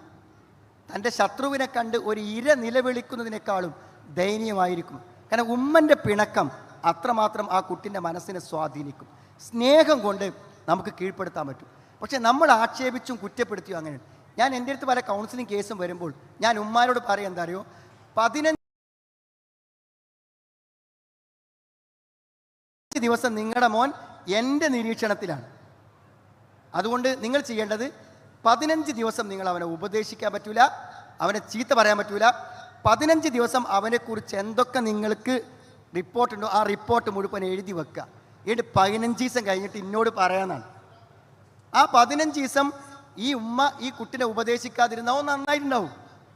ഓന് സ്വന്തം നന്നാവാനുള്ള അവസരമാണ് 15 ദിവസം തന്നെ. ഇത് മാത്രം മതി. ആ 15 ദിവസം കൊണ്ട് ആ കുട്ടി ചേഞ്ച് ആവും. എന്തുകൊണ്ടാണ്? നിരന്തരമായി കേൾക്കുന്ന കുറ്റപ്പെടുത്തലും ആക്ഷേപവും ചീത്തയും 15 ദിവസം ബ്രേക്കായി, അതോടെ നന്നായി. അത്രേ പ്രശ്നമുള്ളൂ. അപ്പോൾ നമ്മുടെ കുട്ടികളോട് നമ്മൾ സംസാരിക്കുന്നു, കമ്മ്യൂണിക്കേറ്റ് ചെയ്യുന്നു, ഭയങ്കര തെറ്റാണ്. അത് ഭയങ്കര ആൻറ്റിയാണ്. അത് നിങ്ങളെ കുട്ടീനെ ശത്രുവാക്കുന്നു, വാശിയാക്കുന്നു. നിങ്ങൾ ഉപദേശിക്കുന്നതിന് നേരെ വിപരീതം ചെയ്യാൻ അവനിൽ പ്രചോദനമുണ്ടാക്കുന്നു. അതുകൊണ്ട് വളരെ നല്ല സ്നേഹത്തോടു കൂടെയുള്ള ഒരു പരിചരണം വാപ്പക്കും ഉമ്മക്കും നൽകാൻ സാധിക്കണം. എന്തെങ്കിലും തെറ്റുകളുണ്ടെങ്കിൽ ആ തെറ്റ് മറ്റൊരു സന്ദർഭത്തിൽ സ്നേഹപൂർവ്വം പറഞ്ഞ് ബോധ്യപ്പെടുത്താൻ ശ്രമിക്കലായിരിക്കും ഏറ്റവും നന്നായിരിക്കുക. നമ്മുടെ പാരൻറ്റിങ്ങിലൂടെ മാത്രം ഞാൻ ഉറച്ചു വിശ്വസിക്കുന്നു, ഏതൊരു കുട്ടിക്ക് എന്ത് തകരാറുണ്ടെങ്കിലും ആ കുട്ടിയെ കാണുക പോലും ചെയ്യാതെ പാരൻസിന് കൗൺസിലിംഗ് കൊടുത്തുകൊണ്ട് മാത്രം ഒരു കുട്ടിയെ നന്നാക്കാം എന്ന് വിശ്വസിക്കുന്ന ഒരു വിനീതനാണ് ഞാൻ. ആ കുട്ടിനെ നമ്മൾ കാണുകയും കൂടി വേണ്ട. ആ കുട്ടിനെ കാണാതെ പാരൻസിനെ മാത്രം ഉപയോഗിച്ചിട്ട് ആ കുട്ടിയെ ചേഞ്ച് ആക്കാൻ പറ്റും എന്നാണ് വിശ്വസിക്കുന്നത്. അത്രമാത്രം പാരൻറ്റിങ്ങിന് അതിൽ സ്ഥാനമുണ്ട്. അതുകൊണ്ട് അതൊന്ന് വേറെ തന്നെ ചർച്ച ചെയ്യേണ്ടതാണ്. സമയപരിമിതികളുണ്ട്. എന്തായിരുന്നാലും നിങ്ങൾ ഈ തിരക്കിനിടയിൽ അതിനൊക്കെ ഒരു സമയം, ഒരു പാരൻറ്റിങ് നിങ്ങളുടെ ആശുപത്രിയിലുള്ള ജീവനക്കാർക്കോ, നിങ്ങളുടെ ഓഫീസിലുള്ള ജീവനക്കാർക്കോ, അല്ലെങ്കിൽ നിങ്ങളുടെ കോളനിയിലുള്ള പിന്നെ രക്ഷിതാക്കൾക്കോ, അല്ലെങ്കിൽ നിങ്ങളുടെ PTA-യിലൊക്കെ നല്ല പാരൻറ്റിങ് ക്ലാസ്സുകൾ വെച്ച് ഇതൊക്കെ നമ്മളൊന്ന് കേട്ട് ജീവിച്ചില്ലെങ്കിൽ നമ്മുടെ കുട്ടികളൊക്കെ നമുക്ക് തന്നെ എന്നേക്കുമായി നഷ്ടപ്പെട്ടു പോകും. നമ്മൾ ആഗ്രഹിക്കുന്ന കൾച്ചറിനോടും ദീനിൻ്റെയും ശത്രുക്കളായി അവർ മാറിപ്പോകുന്നതിന് വളരെ എളുപ്പമുണ്ടെന്നാണ് ഓർമ്മപ്പെടുത്താൻ. ഹലോ, അസ്സലാമു അലൈക്കും. വളരെ കൃത്യമായ സമയത്തിൻ്റെ പരിമിതിയോട് തൽക്കാലം നമ്മൾ ചോദ്യം ഇവിടെ അവസാനിപ്പിക്കുകയാണ്. ഒരുപാട് ചോദ്യങ്ങൾ വാട്സാപ്പിലും ചോദിക്കാനുമുണ്ട്, പലതും ചോദിക്കാനുണ്ട്, ഒരുപാട് മറുപടി പറയാനുമുണ്ട്. ലാസ്റ്റ് ചോദ്യത്തിലേക്ക് കടക്കാം. ഹലോ, അസ്സലാമു അലൈക്കും. ഞാൻ ഡോക്ടർ ഷമിത റഷീദ്, ഒരു ഡേ ക്ലിനിക്കിലെ ഡോക്ടറാണ്. എനിക്ക് ചോദിക്കാനുള്ളത്, ഒരു കപ്പിളും 100% പെർഫെക്റ്റ് അല്ല. ഒരു 5 ഇയേഴ്സൊക്കെ കഴിയുമ്പോഴായിരിക്കും അവരുടെ 90% നന്മകളും ഒരു 10% നെഗറ്റിവിറ്റിയൊക്കെ മനസ്സിലാക്കുക. അപ്പോൾ മുന്നോട്ടുള്ള ജീവിതത്തിൽ നമ്മുടെ പാർട്ട്ണർ വർക്ക് ചെയ്യുന്ന ഒരു ഹോസ്പിറ്റലിലെ കൊളീഗിൽ നമ്മുടെ 10% നെഗറ്റീവ് അവരുടെ 90-ലെ പോസിറ്റീവ് ആയിരിക്കാം. അപ്പോൾ ഓട്ടോമാറ്റിക്കലി അങ്ങോട്ടേക്ക് ഒരു അട്രാക്ഷൻ തോന്നും. അപ്പം നേരെ മറിച്ച് ആ കൊളീഗിൻ്റെ കൂടെയാണ് അടുത്തൊരു ജീവിതം മുന്നോട്ട് പോകുന്നതെങ്കിൽ വീണ്ടും ഒരു 5 വർഷം എടുക്കുമ്പോൾ ആൾക്ക് മനസ്സിലാകും ഇയാൾക്കൊരു 90% നന്മയുണ്ട്, 10% മോശമായിട്ടുള്ളത് ഉണ്ടെന്നുള്ളത്. അപ്പോൾ അതിലേക്ക് നീട്ടിയെത്താതെ എങ്ങനെയാണ് നമ്മുടെ 90% നന്മയിലേക്ക് കോൺസെൻട്രേറ്റ് ചെയ്യുക, 10%ലേക്ക് അവോയ്ഡ് ചെയ്യുക എന്നുള്ള എന്ത് അഫർമേഷനാണ് കൊടുക്കാൻ പറ്റുക? ഓക്കെ, നമ്മൾ വിശദീകരിച്ച് പറഞ്ഞൊരു കാര്യമാണ്. ഞാൻ ആദ്യം തമാശ പറയാം. നിങ്ങൾ വിജയകരമായ ഒരു ദാമ്പത്യമല്ലെങ്കിൽ അയാൾക്ക് എന്താ തോന്നുക അറിയോ? എൻ്റെ ഭാര്യയല്ലാത്ത ലോകത്തുള്ള എല്ലാ സ്ത്രീകളും ഉഷാറാണെന്നാണ് തോന്നുന്നത്. എൻ്റെ വൈഫ് മാത്രം ഉഷാറല്ലാതെ. തിരിച്ചങ്ങനെ തോന്നുക, എൻ്റെ ഭർത്താവ് മാത്രം കുഴപ്പക്കാരനാണ്, എന്നാൽ ഞാൻ വർക്ക് ചെയ്യുന്നിടത്ത മുഴുവൻ ആളുകളും, എൻ്റെ കൂടെ വർക്ക് ചെയ്യുന്ന ആൾക്കാരും, നാട്ടിൽ കാണുന്ന എല്ലാ ആളുകളും ഏറ്റവും നല്ല ആളുകളാണ്. ഇയാളല്ലാത്ത ഏതെങ്കിലും ഒരാളാണെങ്കിലും ഞാൻ വിജയിച്ചു പോയിരുന്നു എന്നാണ് തോന്നുക. എന്നാൽ നിങ്ങൾ മനസ്സിലാക്കേണ്ടത് ആണ് പെണ്ണ് എന്നതേ ഉള്ളൂ കേട്ടോ. ആണ് പെണ്ണ് എന്നതേ ഉള്ളൂ. എല്ലാ ആണും എല്ലാ പെണ്ണും ഒരേപോലെയാണ്, ഒരു പ്രശ്നം അതിലില്ല. അതായത് നിങ്ങളൊരു സ്ത്രീയെ വിവാഹം കഴിച്ചു കഴിഞ്ഞാൽ നിങ്ങൾ ആ സ്ത്രീയെ ഇഷ്ടപ്പെട്ട് വിവാഹം കഴിച്ചാണെങ്കിൽ അവളെക്കാളും സുന്ദരിയായ ഒരു സ്ത്രീയെ മരണം വരെ നിങ്ങൾ കാണൂല. തിരിച്ചും അങ്ങനെ തന്നെയാണ്. നാം നമ്മുടെ കൂടെയുള്ളവരെ ഉൾക്കൊണ്ടിട്ടില്ല എന്നത് മാത്രമാണ് പ്രശ്നം. അത് ഉൾക്കൊള്ളാൻ 5 കൊല്ലോ 10 കൊല്ലോ ഒന്നും വേണ്ട. അതെങ്ങനെയാണ് നിങ്ങൾ, നമ്മൾ പെണ്ണ് കാണാൻ വേണ്ടി ചെന്നിട്ട് പരസ്പരം ഒന്ന് കണ്ട് ഒരു 5 മിനിറ്റ് സംസാരിച്ച് ഇഷ്ടമായി എന്നാണ്ട് പറയുന്നതോടുകൂടെ അവിടെ ഒരു അത്ഭുതം സംഭവിക്കും. അതായത് ഭയങ്കരമായ ഒരു ആകർഷണീയത വരും. അതിനൊരു പക്ഷേ നൂറ്റാണ്ടുകളുടെ സർവീസ് ഉണ്ടാവും. എന്നിട്ട് എന്താ ഉണ്ടാവുക, നിങ്ങൾ ആ ഒരു നോക്ക് കണ്ട ആളെ പിന്നെ ഒപ്പം കിട്ടാൻ വേണ്ടി മനസ്സിങ്ങനെ ദാഹിച്ചുകൊണ്ടിരിക്കും. അത് പടച്ചോൻ ഉണ്ടാക്കുന്ന ഒരു റിലേഷനാണ്. അത് സർവീസ് കൊണ്ടോ വർഷങ്ങളെ കൊണ്ടോ ഉണ്ടാകുന്ന ഒരു ബന്ധമല്ല. ഇനി അഥവാ പെണ്ണ് കണ്ടു, ഇഷ്ടപ്പെട്ടു, ആ കല്യാണം മുടങ്ങിയെന്ന് വിചാരിച്ചോളൂ. ചിലപ്പോൾ ജീവിതത്തിൽ ഇനി അയാൾക്ക് വേറെ സ്ത്രീയെ കല്യാണം കഴിക്കാൻ കഴിയില്ല. എത്രയോ പുരുഷന്മാർ അങ്ങനെ ഉണ്ട്. ചെന്ന് നോക്കി പെണ്ണ് പറ്റി, പെങ്ങന്മാർ പോയപ്പോൾ പറ്റിയില്ല എന്ന് പറഞ്ഞു. 40 വയസ്സായിട്ട് കല്യാണം കഴിക്കാത്തത് എനിക്കറിയാൻ പറ്റും. ഒരു സെക്കൻഡിൽ സംഭവിക്കുന്ന ആ ഒരു സ്പാർക്ക് ഉണ്ടല്ലോ, അതൊരു ഭയങ്കരമായൊരു ബന്ധമാണ്. അത് ഉണ്ടാവാത്ത ആളുകളെ സംബന്ധിച്ചോളം എത്ര കാലം ജീവിച്ചാലും അത് ഉണ്ടാവില്ല. അതുകൊണ്ടാണ് പറയണത്, ഇഷ്ടപ്പെട്ടു എന്ന് പറയാത്ത ഒരു കല്യാണം നടത്തരുത്. കൺവിൻസ് ചെയ്യരുത്, മക്കളെ കൺവിൻസ് ചെയ്യരുത്. അത് നല്ലതാണ്, ഒരു ജോലി ഉണ്ട്, എന്ത് സ്മാർട്ടാണ്, അവൾക്ക് ഇഷ്ടപ്പെടണം. അവൾ മനസ്സുകൊണ്ട് ഇഷ്ടപ്പെടാത്തൊരു വിവാഹത്തിന്, അവൻ ഇഷ്ടപ്പെടാത്തൊരു വിവാഹത്തിന് നിങ്ങൾ തടസ്സം നിൽക്കരുത്. ഇനി ഇഷ്ടപ്പെട്ടു എന്ന് പറഞ്ഞൊരു വിവാഹം നിങ്ങൾ നോക്കേ വേണ്ട. അവരെന്താ റമോ ഭംഗിയോ ഒന്നും നോക്കണ്ട. ഇഷ്ടപ്പെട്ട നിമിഷം മുതൽ ആ ബന്ധം അത്ഭുതകരമായി വളരും. അത് വളരുന്നത് പരിചയം കൊണ്ടോ അറിവ് കൊണ്ടോ ഒന്നല്ല. അവിടെ ചില ആൾക്കാർ ചോദിക്കും, അഫെയർ ആവുകയാണെങ്കിൽ ഒരു പരിചയം ഉണ്ടാവുമല്ലോ, പിന്നെ അറേഞ്ച്ഡ് മാരേജ് ആണെങ്കിൽ ഒരു പരിചയമില്ലാത്തോ നിങ്ങളുടെ മണിയറയിലേക്ക് വരൂല. നിങ്ങളുടെ പെൺകുട്ടികൾക്ക് പറഞ്ഞുകൊടുക്കുന്ന കാര്യം, നിങ്ങൾക്ക് സുപരിചിതനായി നിങ്ങൾ കാത്തിരിക്കുന്നൊരു വ്യക്തിയാണ് നിങ്ങളുടെ അറയിലേക്ക് വരിക. കാരണം നിങ്ങൾ പെണ്ണ് കണ്ട അന്ന് അയാളെ ഒന്ന് നോക്കി ആ ഇഷ്ടപ്പെട്ട ആ വ്യക്തിയെ നിങ്ങൾ കാത്തിരിക്കുകയാണ് ചെയ്യുക. അതുകൊണ്ട് അവർക്ക് പരിചയമുണ്ട്, നൂറ്റാണ്ടുകളുടെ പരിചയമുണ്ട്. അതുകൊണ്ട് ഭാര്യ ഭർത്തൃ ബന്ധത്തിൻ്റെ പരിചയം 5 കൊല്ലം 10 കൊല്ലം 6 പിന്നെ വളർച്ചാ ഘട്ടങ്ങളിൽ മാറ്റം ഉണ്ടാവും. ഉദാഹരണം, മക്കളെയൊക്കെ കല്യാണം കഴിഞ്ഞിട്ട് നമ്മൾ ഒറ്റയ്ക്ക് ഇങ്ങനെ ഇരിക്കുമ്പോൾ നമുക്ക് മനസ്സിലാവും, ഞാനിപ്പോൾ എല്ലാവർക്കും വേണ്ടി ജീവിച്ചെങ്കിലും എനിക്കെൻ്റെ ഭർത്താവേ ഉണ്ടാവുള്ളൂ, എനിക്കെൻ്റെ ഭാര്യ ഉണ്ടാവുള്ളൂ എന്ന് വാർദ്ധക്യത്തിലേക്ക് ഒറ്റപ്പെടുമ്പോൾ നമുക്ക് കൂടുതൽ തിരിച്ചറിവുണ്ടാവും. അതല്ലാതെ ഭാര്യ ഭർത്തൃ ജീവിതത്തിൻ്റെ വർഷങ്ങൾക്കോ സർവീസിനോ ബന്ധങ്ങളിൽ ഒരു റോളുമില്ല. അത് ആണ് പെണ്ണ് എന്ന നിലയ്ക്ക് മനസ്സിനുണ്ടാകുന്ന റിലേഷൻ മാത്രമാണ്. വമിൻ ആയാതിഹി അൻ ഖലഖലകും മിൻ അൻഫുസികും അസ്വാജ ലിതസ്കുനു ഇലൈഹ വജഅല ബൈനകും, അവനുണ്ടാക്കി, അള്ളയുണ്ടാക്കി നിങ്ങൾക്കിടയിൽ മവദ്ദത്തൻ വറഹ്മ. ആ മവദ്ദത്തും റഹ്മത്തും എന്ന് പറഞ്ഞാൽ എന്താ? വുദ്, മാറ്റി നിർത്താൻ പറ്റാത്ത ഒരു ഇഷ്ടം, ഭയങ്കരമായ ഇഷ്ടം. റഹ്മത്ത് പറഞ്ഞാൽ എന്താണ്? ഒരു വല്ലാത്ത ദയ, കാരുണ്യം. നമ്മുടെ മനസ്സിൽ എപ്പോഴും അവൾക്ക് എന്തെങ്കിലും പ്രശ്നമുണ്ടോ, അവൾക്ക് വേദന ഉണ്ടോ, അവൾക്ക് സങ്കടമുണ്ടോ, അവൾക്ക് വിഷമമുണ്ടോ, അവൾക്ക് എന്തെങ്കിലും ബുദ്ധിമുട്ടായോ, ഇതെന്നായിരിക്കും നമ്മുടെ മനസ്സിലുണ്ടായിരിക്കുക. അങ്ങനത്തെ ഒരു ബന്ധം അള്ള ഉണ്ടാക്കും. അള്ള ഉണ്ടാക്കാത്ത ആൾക്കാർക്ക് അത് ഉണ്ടാവാനുള്ള ഒരു തുറന്ന മനസ്സും ഇഷ്ടപ്പെടലും ഇപ്പോഴെങ്കിലും നടത്തുക കേട്ടോ. ഇപ്പോഴെങ്കിലും മനസ്സുകൊണ്ട് ഇഷ്ടപ്പെടാൻ ശ്രമിക്കുക. ആ ഇഷ്ടം മാത്രമാണ് വളരുന്നത്, അതല്ലാതെ വിവാഹ ബന്ധമല്ല വളരുന്നത്, മനസ്സിലുണ്ടായ സ്നേഹമാണ് വളരുന്നത്. ഒരുപാട് തിരിച്ചറിവുകൾ അൽഹംദുലില്ലാ ഈ സെഷനോട് നമുക്ക് ലഭിച്ചിട്ടുണ്ട് വിശ്വസിക്കുന്നു. ഇനിയും ഒരുപാട് ചോദ്യങ്ങൾ ബാക്കിയുണ്ട് എനിക്കറിയാം. വാട്സാപ്പിൽ ഒരുപാട് മെസ്സേജുകൾ വന്ന് കൂടുന്നുണ്ട്. ഞാൻ പറഞ്ഞു വരുന്നത്, ഇൻഷാ അല്ലാഹ് ഇതിൻ്റെയൊക്കെ ഒരു സംക്ഷിപ്തമായ രൂപത്തിൽ നമ്മൾ പീസ് റേഡിയോ യൂട്യൂബ് ചാനൽ നിങ്ങൾ സബ്സ്ക്രൈബ് ചെയ്യണം. അതിൽ ഹാരിസ് മൗലവി തന്നെ കൃത്യമായി ഒരുപാട് ചോദ്യങ്ങൾക്കുള്ള മറുപടികൾ നേരത്തെ പറഞ്ഞു കഴിഞ്ഞിട്ടുണ്ട്. അതുകൊണ്ട് ചെയ്യുക, പീസ് റേഡിയോ യൂട്യൂബ് ചാനൽ ഒന്ന് സബ്സ്ക്രൈബ് ചെയ്യുക, ആപ്പ് ഒന്ന് ഇൻസ്റ്റാൾ ചെയ്യുക. സ്നേഹക്കൂട് എന്നുള്ള പ്രോഗ്രാമിൽ കൃത്യമായി ഈ വിഷയം പ്രതിപാദിക്കുന്നുണ്ട്. കുടുംബ വിഷയം തന്നെയാണ് ചർച്ച ചെയ്യപ്പെടുന്നത്. ഇൻഷാ അല്ലാ അവസാനമായി സമാപന സംസാരത്തിലേക്ക് കടക്കുകയാണ്. അത് പ്രത്യേകം സൂചിപ്പിക്കാനുള്ളത്, അമ്മായിമ്മയുടെ പ്രശ്നം ഒരുപാട് വന്നിട്ടുണ്ട്. അതുകൂടെ ഈ സമാപന സംസാരത്തിൽ ഉൾപ്പെടുത്തിക്കൊണ്ട് ഇൻഷാ അല്ലാ അവസാനിപ്പിക്കുകയാണ്. അല്ലാഹു ബാരിക് ഫീക്കും. സ്വർഗതുല്യമായ ജീവിതം സ്വപ്നം കണ്ട് ദാമ്പത്യ ജീവിതത്തിലേക്ക് പ്രവേശിക്കുന്നവർ പ്രതീക്ഷിച്ച സ്പോട്ട്. പ്രിയമുള്ള സഹോദരങ്ങളെ, നിങ്ങളുടെ മുഖത്ത് നോക്കുമ്പോൾ നമുക്ക് മനസ്സിലാകുന്നത്, നിങ്ങളുടെ കുടുംബകാര്യത്തിൻ്റെ സെഷനാണെങ്കിൽ ഇന്ന് വൈകുന്നേരം വരെയാണെങ്കിലും നിങ്ങളൊക്കെ റെഡിയാണെന്നാണ് നിങ്ങളുടെ മുഖങ്ങൾ പറയുന്നത്. നമ്മുടെ സമയത്തിൻ്റെ പരിമിതിയാണ് ഇത്. പക്ഷേ ഇത് തുടരും. ഞാനും മുബഷിർ ഡോക്ടറും ഇരിക്കുന്ന പോലെ തന്നെ ഞങ്ങൾ എല്ലാ ചൊവ്വാഴ്ചകളിലും വൈകുന്നേരം 8:45 വളരെ മാസങ്ങളായി എന്ത് ചെയ്യുന്നുണ്ട്, എന്ത് പ്രോഗ്രാമും എന്ത് തിരക്കുണ്ടെങ്കിലും നമ്മൾ പീസ് റേഡിയോൻ്റെ സ്റ്റുഡിയോയിൽ എത്തുകയും ഇതുപോലെയുള്ള നിങ്ങൾ അയക്കുന്ന ക്വസ്റ്റ്യൻസിനെ ഇതുപോലെ നമ്മൾ അഡ്രസ്സ് ചെയ്യുകയും ചെയ്യാറുണ്ട്. അതുകൊണ്ട് ഈ പ്രൊഫൈസിൻ്റെ ഈ ക്വസ്റ്റ്യൻ ആൻസർ സെഷൻ ഇൻഷാ അല്ലാഹ് പീസ് റേഡിയോയിൽ തുടരും എന്ന് മാത്രം നിങ്ങളെ അറിയിക്കുകയാണ്. ഈ സന്ദർഭത്തിൽ എനിക്ക് പറയാനുള്ളൊരു കാര്യം, ഒന്ന്, സുഹൃത്തുക്കളെ, നമ്മളൊക്കെ ഒരു സ്വർഗ്ഗമാണ് ആഗ്രഹിക്കുന്നത്. സ്വർഗത്തിലെ ഏറ്റവും വലിയ സുഖം എന്ന് പറഞ്ഞാൽ എന്താ അറിയോ? അത് ഭാര്യ ഭർത്തൃ ജീവിതം തന്നെയാണ്. ഹും അസുവാജുവും, അവരും അവരുടെ ഭാര്യമാരും ആസ്വാദനത്തോടു കൂടി ആ സ്വർഗത്തെ അനുഭവിച്ചുകൊണ്ടിരിക്കുന്നതാണ്. മുത്തക്കീൻ ആലേഖ മുത്തക്കാബിലിൻ, നമ്മളും വൈഫും ഇരുന്ന് ഇങ്ങനെ വർത്താനം പറയുന്നേ ആയിരിക്കും. വേറെ സ്വർഗത്തിൽ പണിയൊന്നുമില്ല. എൻജോയ് ചെയ്യുക. ദാമ്പത്യത്തിനും നമ്മുടെ സ്ത്രീ പുരുഷ ബന്ധത്തിനും അത്ര വലിയൊരു ആസ്വാദനമുണ്ട്. അത് അല്ലാഹ് സ്വർഗത്തിലും അനുവദിച്ചിട്ടുണ്ട്.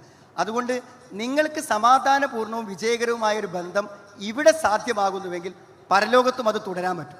ഇവിടെ സാധ്യമാകാത്തവർക്ക് അത് അവിടെ തുടരാൻ പറ്റൂല. ഇവിടെ സാധ്യമാകാത്തത് നിങ്ങളുടെ മനസ്സിൽ നിങ്ങളുടെ ഭാര്യയല്ലാത്തൊരു പെണ്ണുണ്ട്, നിങ്ങളുടെ മനസ്സിൽ നിങ്ങളുടെ ഭർത്താവല്ലാത്ത ഒരാളുണ്ട്. അങ്ങനെ ഒരാളുണ്ടെങ്കിൽ നിങ്ങൾക്കൊരിക്കലും ഒരു ദാമ്പത്യം വിജയകരമായി സാധ്യമല്ല. അതുപേക്ഷിക്കുമ്പോൾ നിങ്ങൾക്ക് ഭക്തിയോടെ പ്രാർത്ഥിക്കാനാകും, നല്ലൊരു മുസ്ലിം ആകാനാകും, കുറ്റബോധമില്ലാതെ ജീവിക്കാനാകും, മനസ്സിന് രോഗങ്ങളില്ലാതെ ജീവിതത്തെ ആസ്വദിക്കാനാകും. അതുകൊണ്ട് എല്ലാ അവിഹിതങ്ങളിലും വിട്ടുനിൽക്കലാണ് ദാമ്പത്യ വിജയത്തിൻ്റെ ഏറ്റവും അടിസ്ഥാനപരമായ നിദാനം. വാക്കുകൾ ചുരുക്കുകയാണ്.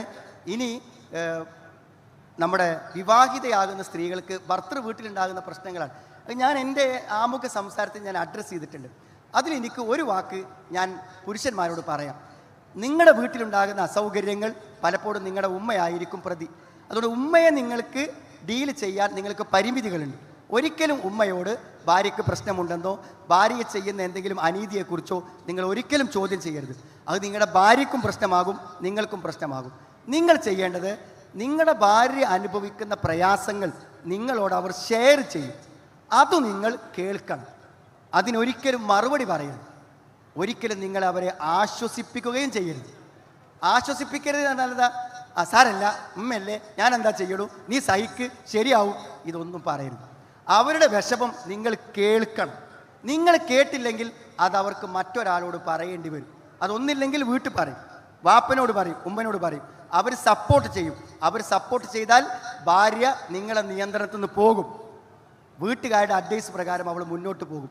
അതുകൊണ്ട് അവരുടെ പ്രശ്നങ്ങൾ നിങ്ങൾ കേട്ട് നിങ്ങൾ പരിഹരിച്ച് കൂടെ നിന്ന് കൊടുക്കുകയാണ് വേണ്ടത്. സ്ത്രീകളോട് എനിക്ക് പറയാനുള്ളത്, ഭർത്തൃ വീട്ടിൽ പ്രശ്നമുണ്ടാകുമ്പോൾ എസ്കേപ്പ് ചെയ്യരുത്. എസ്കേപ്പ് ചെയ്യുന്നത് നിങ്ങൾക്കൊരിക്കലും ഒരു ദാമ്പത്യം സന്തോഷകരമായി പോവില്ല. കാരണം വീട്ടിൽ ഉമ്മയെ അനാഥമാക്കി നിങ്ങളോടൊപ്പം സുഖിക്കാൻ ഉമ്മയെ ഉൾക്കൊള്ളുന്ന ഒരു ഭർത്താവിന് പറ്റില്ല. അതുകൊണ്ട് അയാളെ കൂട്ടി നിങ്ങൾ ഫ്ലാറ്റിൽ പോയാൽ അവിടെ നിങ്ങൾക്ക് അയാളുടെ നെടുവീർപ്പും സങ്കടവും കണ്ട് കിടക്കേണ്ടി വരും. നിങ്ങൾക്ക് സമാധാനം കിട്ടാൻ ആ വീട്ടിൽ അയാളെ ഉൾക്കൊണ്ട് ജീവിക്കുക മാത്രമേ നിവൃത്തിയുള്ളൂ. ഉമ്മയെ പിണക്കാതെ, ഉമ്മക്ക് പ്രശ്നമുണ്ടാവാതെ നിങ്ങൾക്ക് വേറിട്ട് നിൽക്കാൻ പറ്റുമെങ്കിൽ അത് എസ്കേപ്പ് അല്ല, അത് നിങ്ങൾ ജീവിതത്തിൽ നിന്നുമുള്ള ഒരു മാറി താമസമാണ്. അതുകൊണ്ട് ഭർത്താവ് ഉമ്മയെ ഉപേക്ഷിച്ചുകൊണ്ട് നിങ്ങളെ സുഖിപ്പിക്കാൻ കൂടെ വരുമെന്ന് നിങ്ങൾ ആരെങ്കിലും വിശ്വസിക്കുന്നുണ്ടെങ്കിൽ അത് നിങ്ങളുടെ ഒരു തെറ്റായ സ്വപ്നം മാത്രമാണ്.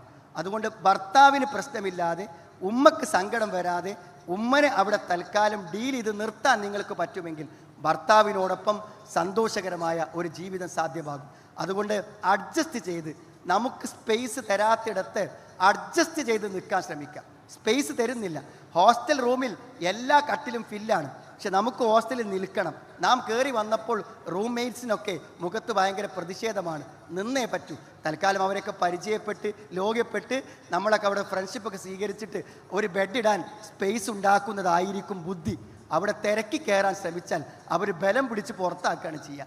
അതുകൊണ്ട് സ്പേസ് കിട്ടാനുള്ള ബുദ്ധിപരമായ ശ്രമങ്ങൾ നടത്തുക, ഭർത്താവിനോട് പൂർണ്ണമായി സഹകരിക്കുക, ഭാര്യയുടെ സങ്കടം ഉൾക്കൊണ്ട് ഭർത്താവ് കൂടെ നിൽക്കുക. എല്ലാ അമ്മായിമ്മ പ്രശ്നവും ഈ വാക്കുകളെ കൊണ്ട് പരിഹരിക്കും എന്ന് വിശ്വസിക്കുന്നവരാണ് ഞാൻ. തീർച്ചയായും നിങ്ങൾ അത്തരം കാര്യങ്ങൾ പേഴ്സണലായി എന്തെങ്കിലും ഉണ്ടെങ്കിൽ അത് പരിഹരിക്കാൻ വേണ്ടി ശ്രമിക്കുക. ഒന്ന് നന്നായി പ്രാർത്ഥിക്കുക. ചില കാര്യങ്ങൾക്ക് മാത്രമേ പടച്ചോൻ പ്രാർത്ഥനൻ്റെ ലഫ്ള് പഠിപ്പിച്ചിട്ടുള്ളൂ. നരകത്തിൽ നിന്ന് രക്ഷപ്പെടാൻ ലഫ്ള് പഠിപ്പിച്ചിട്ടുണ്ട്. റബ്ബന സ്രിഫ് അന്ന അദാബ ജഹന്നം. ഹിദായത്ത് നിലനിർത്താൻ പദം പഠിപ്പിച്ച് തന്നിട്ടുണ്ട്, റബ്ബന ലാ തുസിഗ ഖുലൂബന. എന്നാൽ ഭാര്യയിൽ നിന്നും മക്കളിൽ നിന്നും ആനന്ദം ലഭിക്കാനും ഒരു പ്രാർത്ഥന നമുക്ക് പഠിപ്പിച്ച് തന്നിട്ടുണ്ട്. റബ്ബന ഹബ്ലന മിൻ അസ്വാജിന വദുർരിയാതിന ഖുറത അഅ്യുൻ വജഅൽനാ ലിൽ മുത്തഖീന ഇമാമ. അല്ലാഹുവേ, ഞങ്ങളുടെ ഇണകളിൽ നിന്ന് സന്താനങ്ങളിൽ നിന്ന് ഞങ്ങൾക്ക് കൺകുളിർമ നീ സമ്മാനമായി തരണം. ഹബ്, എനിക്ക് നിങ്ങൾ എന്ത് ചെയ്യണം? ഹിബത്ത്, സമ്മാനമായി തരണം, ഒരു ഗിഫ്റ്റായി തരണം. മാത്രമല്ല ലോകത്തുള്ള മുഴുവൻ ആളുകൾക്കും മതജീവിതത്തിൽ മാതൃകയാകാൻ, ആ മാതൃകയാണ് യഥാർത്ഥത്തിൽ ഒരു കുടുംബത്തിൽ ലക്ഷ്യം. നിങ്ങൾ ഒരു മാതൃകയാകുമ്പോൾ നിങ്ങളുടെ മക്കൾ നല്ലവരാകും. നിങ്ങളുടെ മക്കൾ വരുന്ന ഭാവി തലമുറ ഒരു മാതൃകാ സമൂഹമാകും. ഒരു നല്ല കുടുംബജീവിതം നല്ലൊരു സമൂഹത്തെ സൃഷ്ടിക്കുന്നു, നല്ലൊരു നാടിനെ സൃഷ്ടിക്കുന്നു, നമുക്ക് ജീവിതത്തിൽ ആനന്ദം പകരുന്നു. ഇന്നു മുതൽ എല്ലാ പ്രശ്നങ്ങളും പരിഹരിച്ച് ആനന്ദകരമായ, ഞാനിത് പറയുമ്പോൾ നിങ്ങൾ മനസ്സിൽ സ്വപ്നം കണ്ട ആ ഒരു ദാമ്പത്യം ജീവിതത്തിൽ ഇന്നു മുതൽ പ്രായോഗികമാക്കാൻ ഇവിടുത്തെ മാർഗനിർദ്ദേശങ്ങളെ കൊണ്ടും നിങ്ങളുടെ അറിവ് കൊണ്ടും നിങ്ങൾക്ക് പറ്റട്ടെ. അതിനുള്ളൊരു വിശാലത രണ്ടുപേരുടെയും മനസ്സുകൾക്ക് പരസ്പരം ഉൾക്കൊള്ളാനൊരു വിശാലത അള്ളാഹു പ്രദാനം ചെയ്യട്ടെ. അള്ളാഹു ഞങ്ങൾക്ക് ഞങ്ങളുടെ ഇണകളിൽ നിന്ന് സന്താനങ്ങളിൽ നിന്ന് കടുകുളിർമയും സന്തോഷമുള്ളൊരു ജീവിതം ഇഹലോകത്തും പരലോകത്തും പ്രദാനം ചെയ്യണമേ റഹ്മാനെ എന്ന് ആത്മാർത്ഥമായി പ്രാർത്ഥിച്ചുകൊണ്ട് വാക്കുകളെ ചുരുക്കുന്നു. അസ്സലാമു അലൈക്കും വറഹ്മത്തുള്ളാഹി വലൈക്കും അസ്സലാം വറഹ്മത്തുള്ളാഹി വബറകാതുഹു.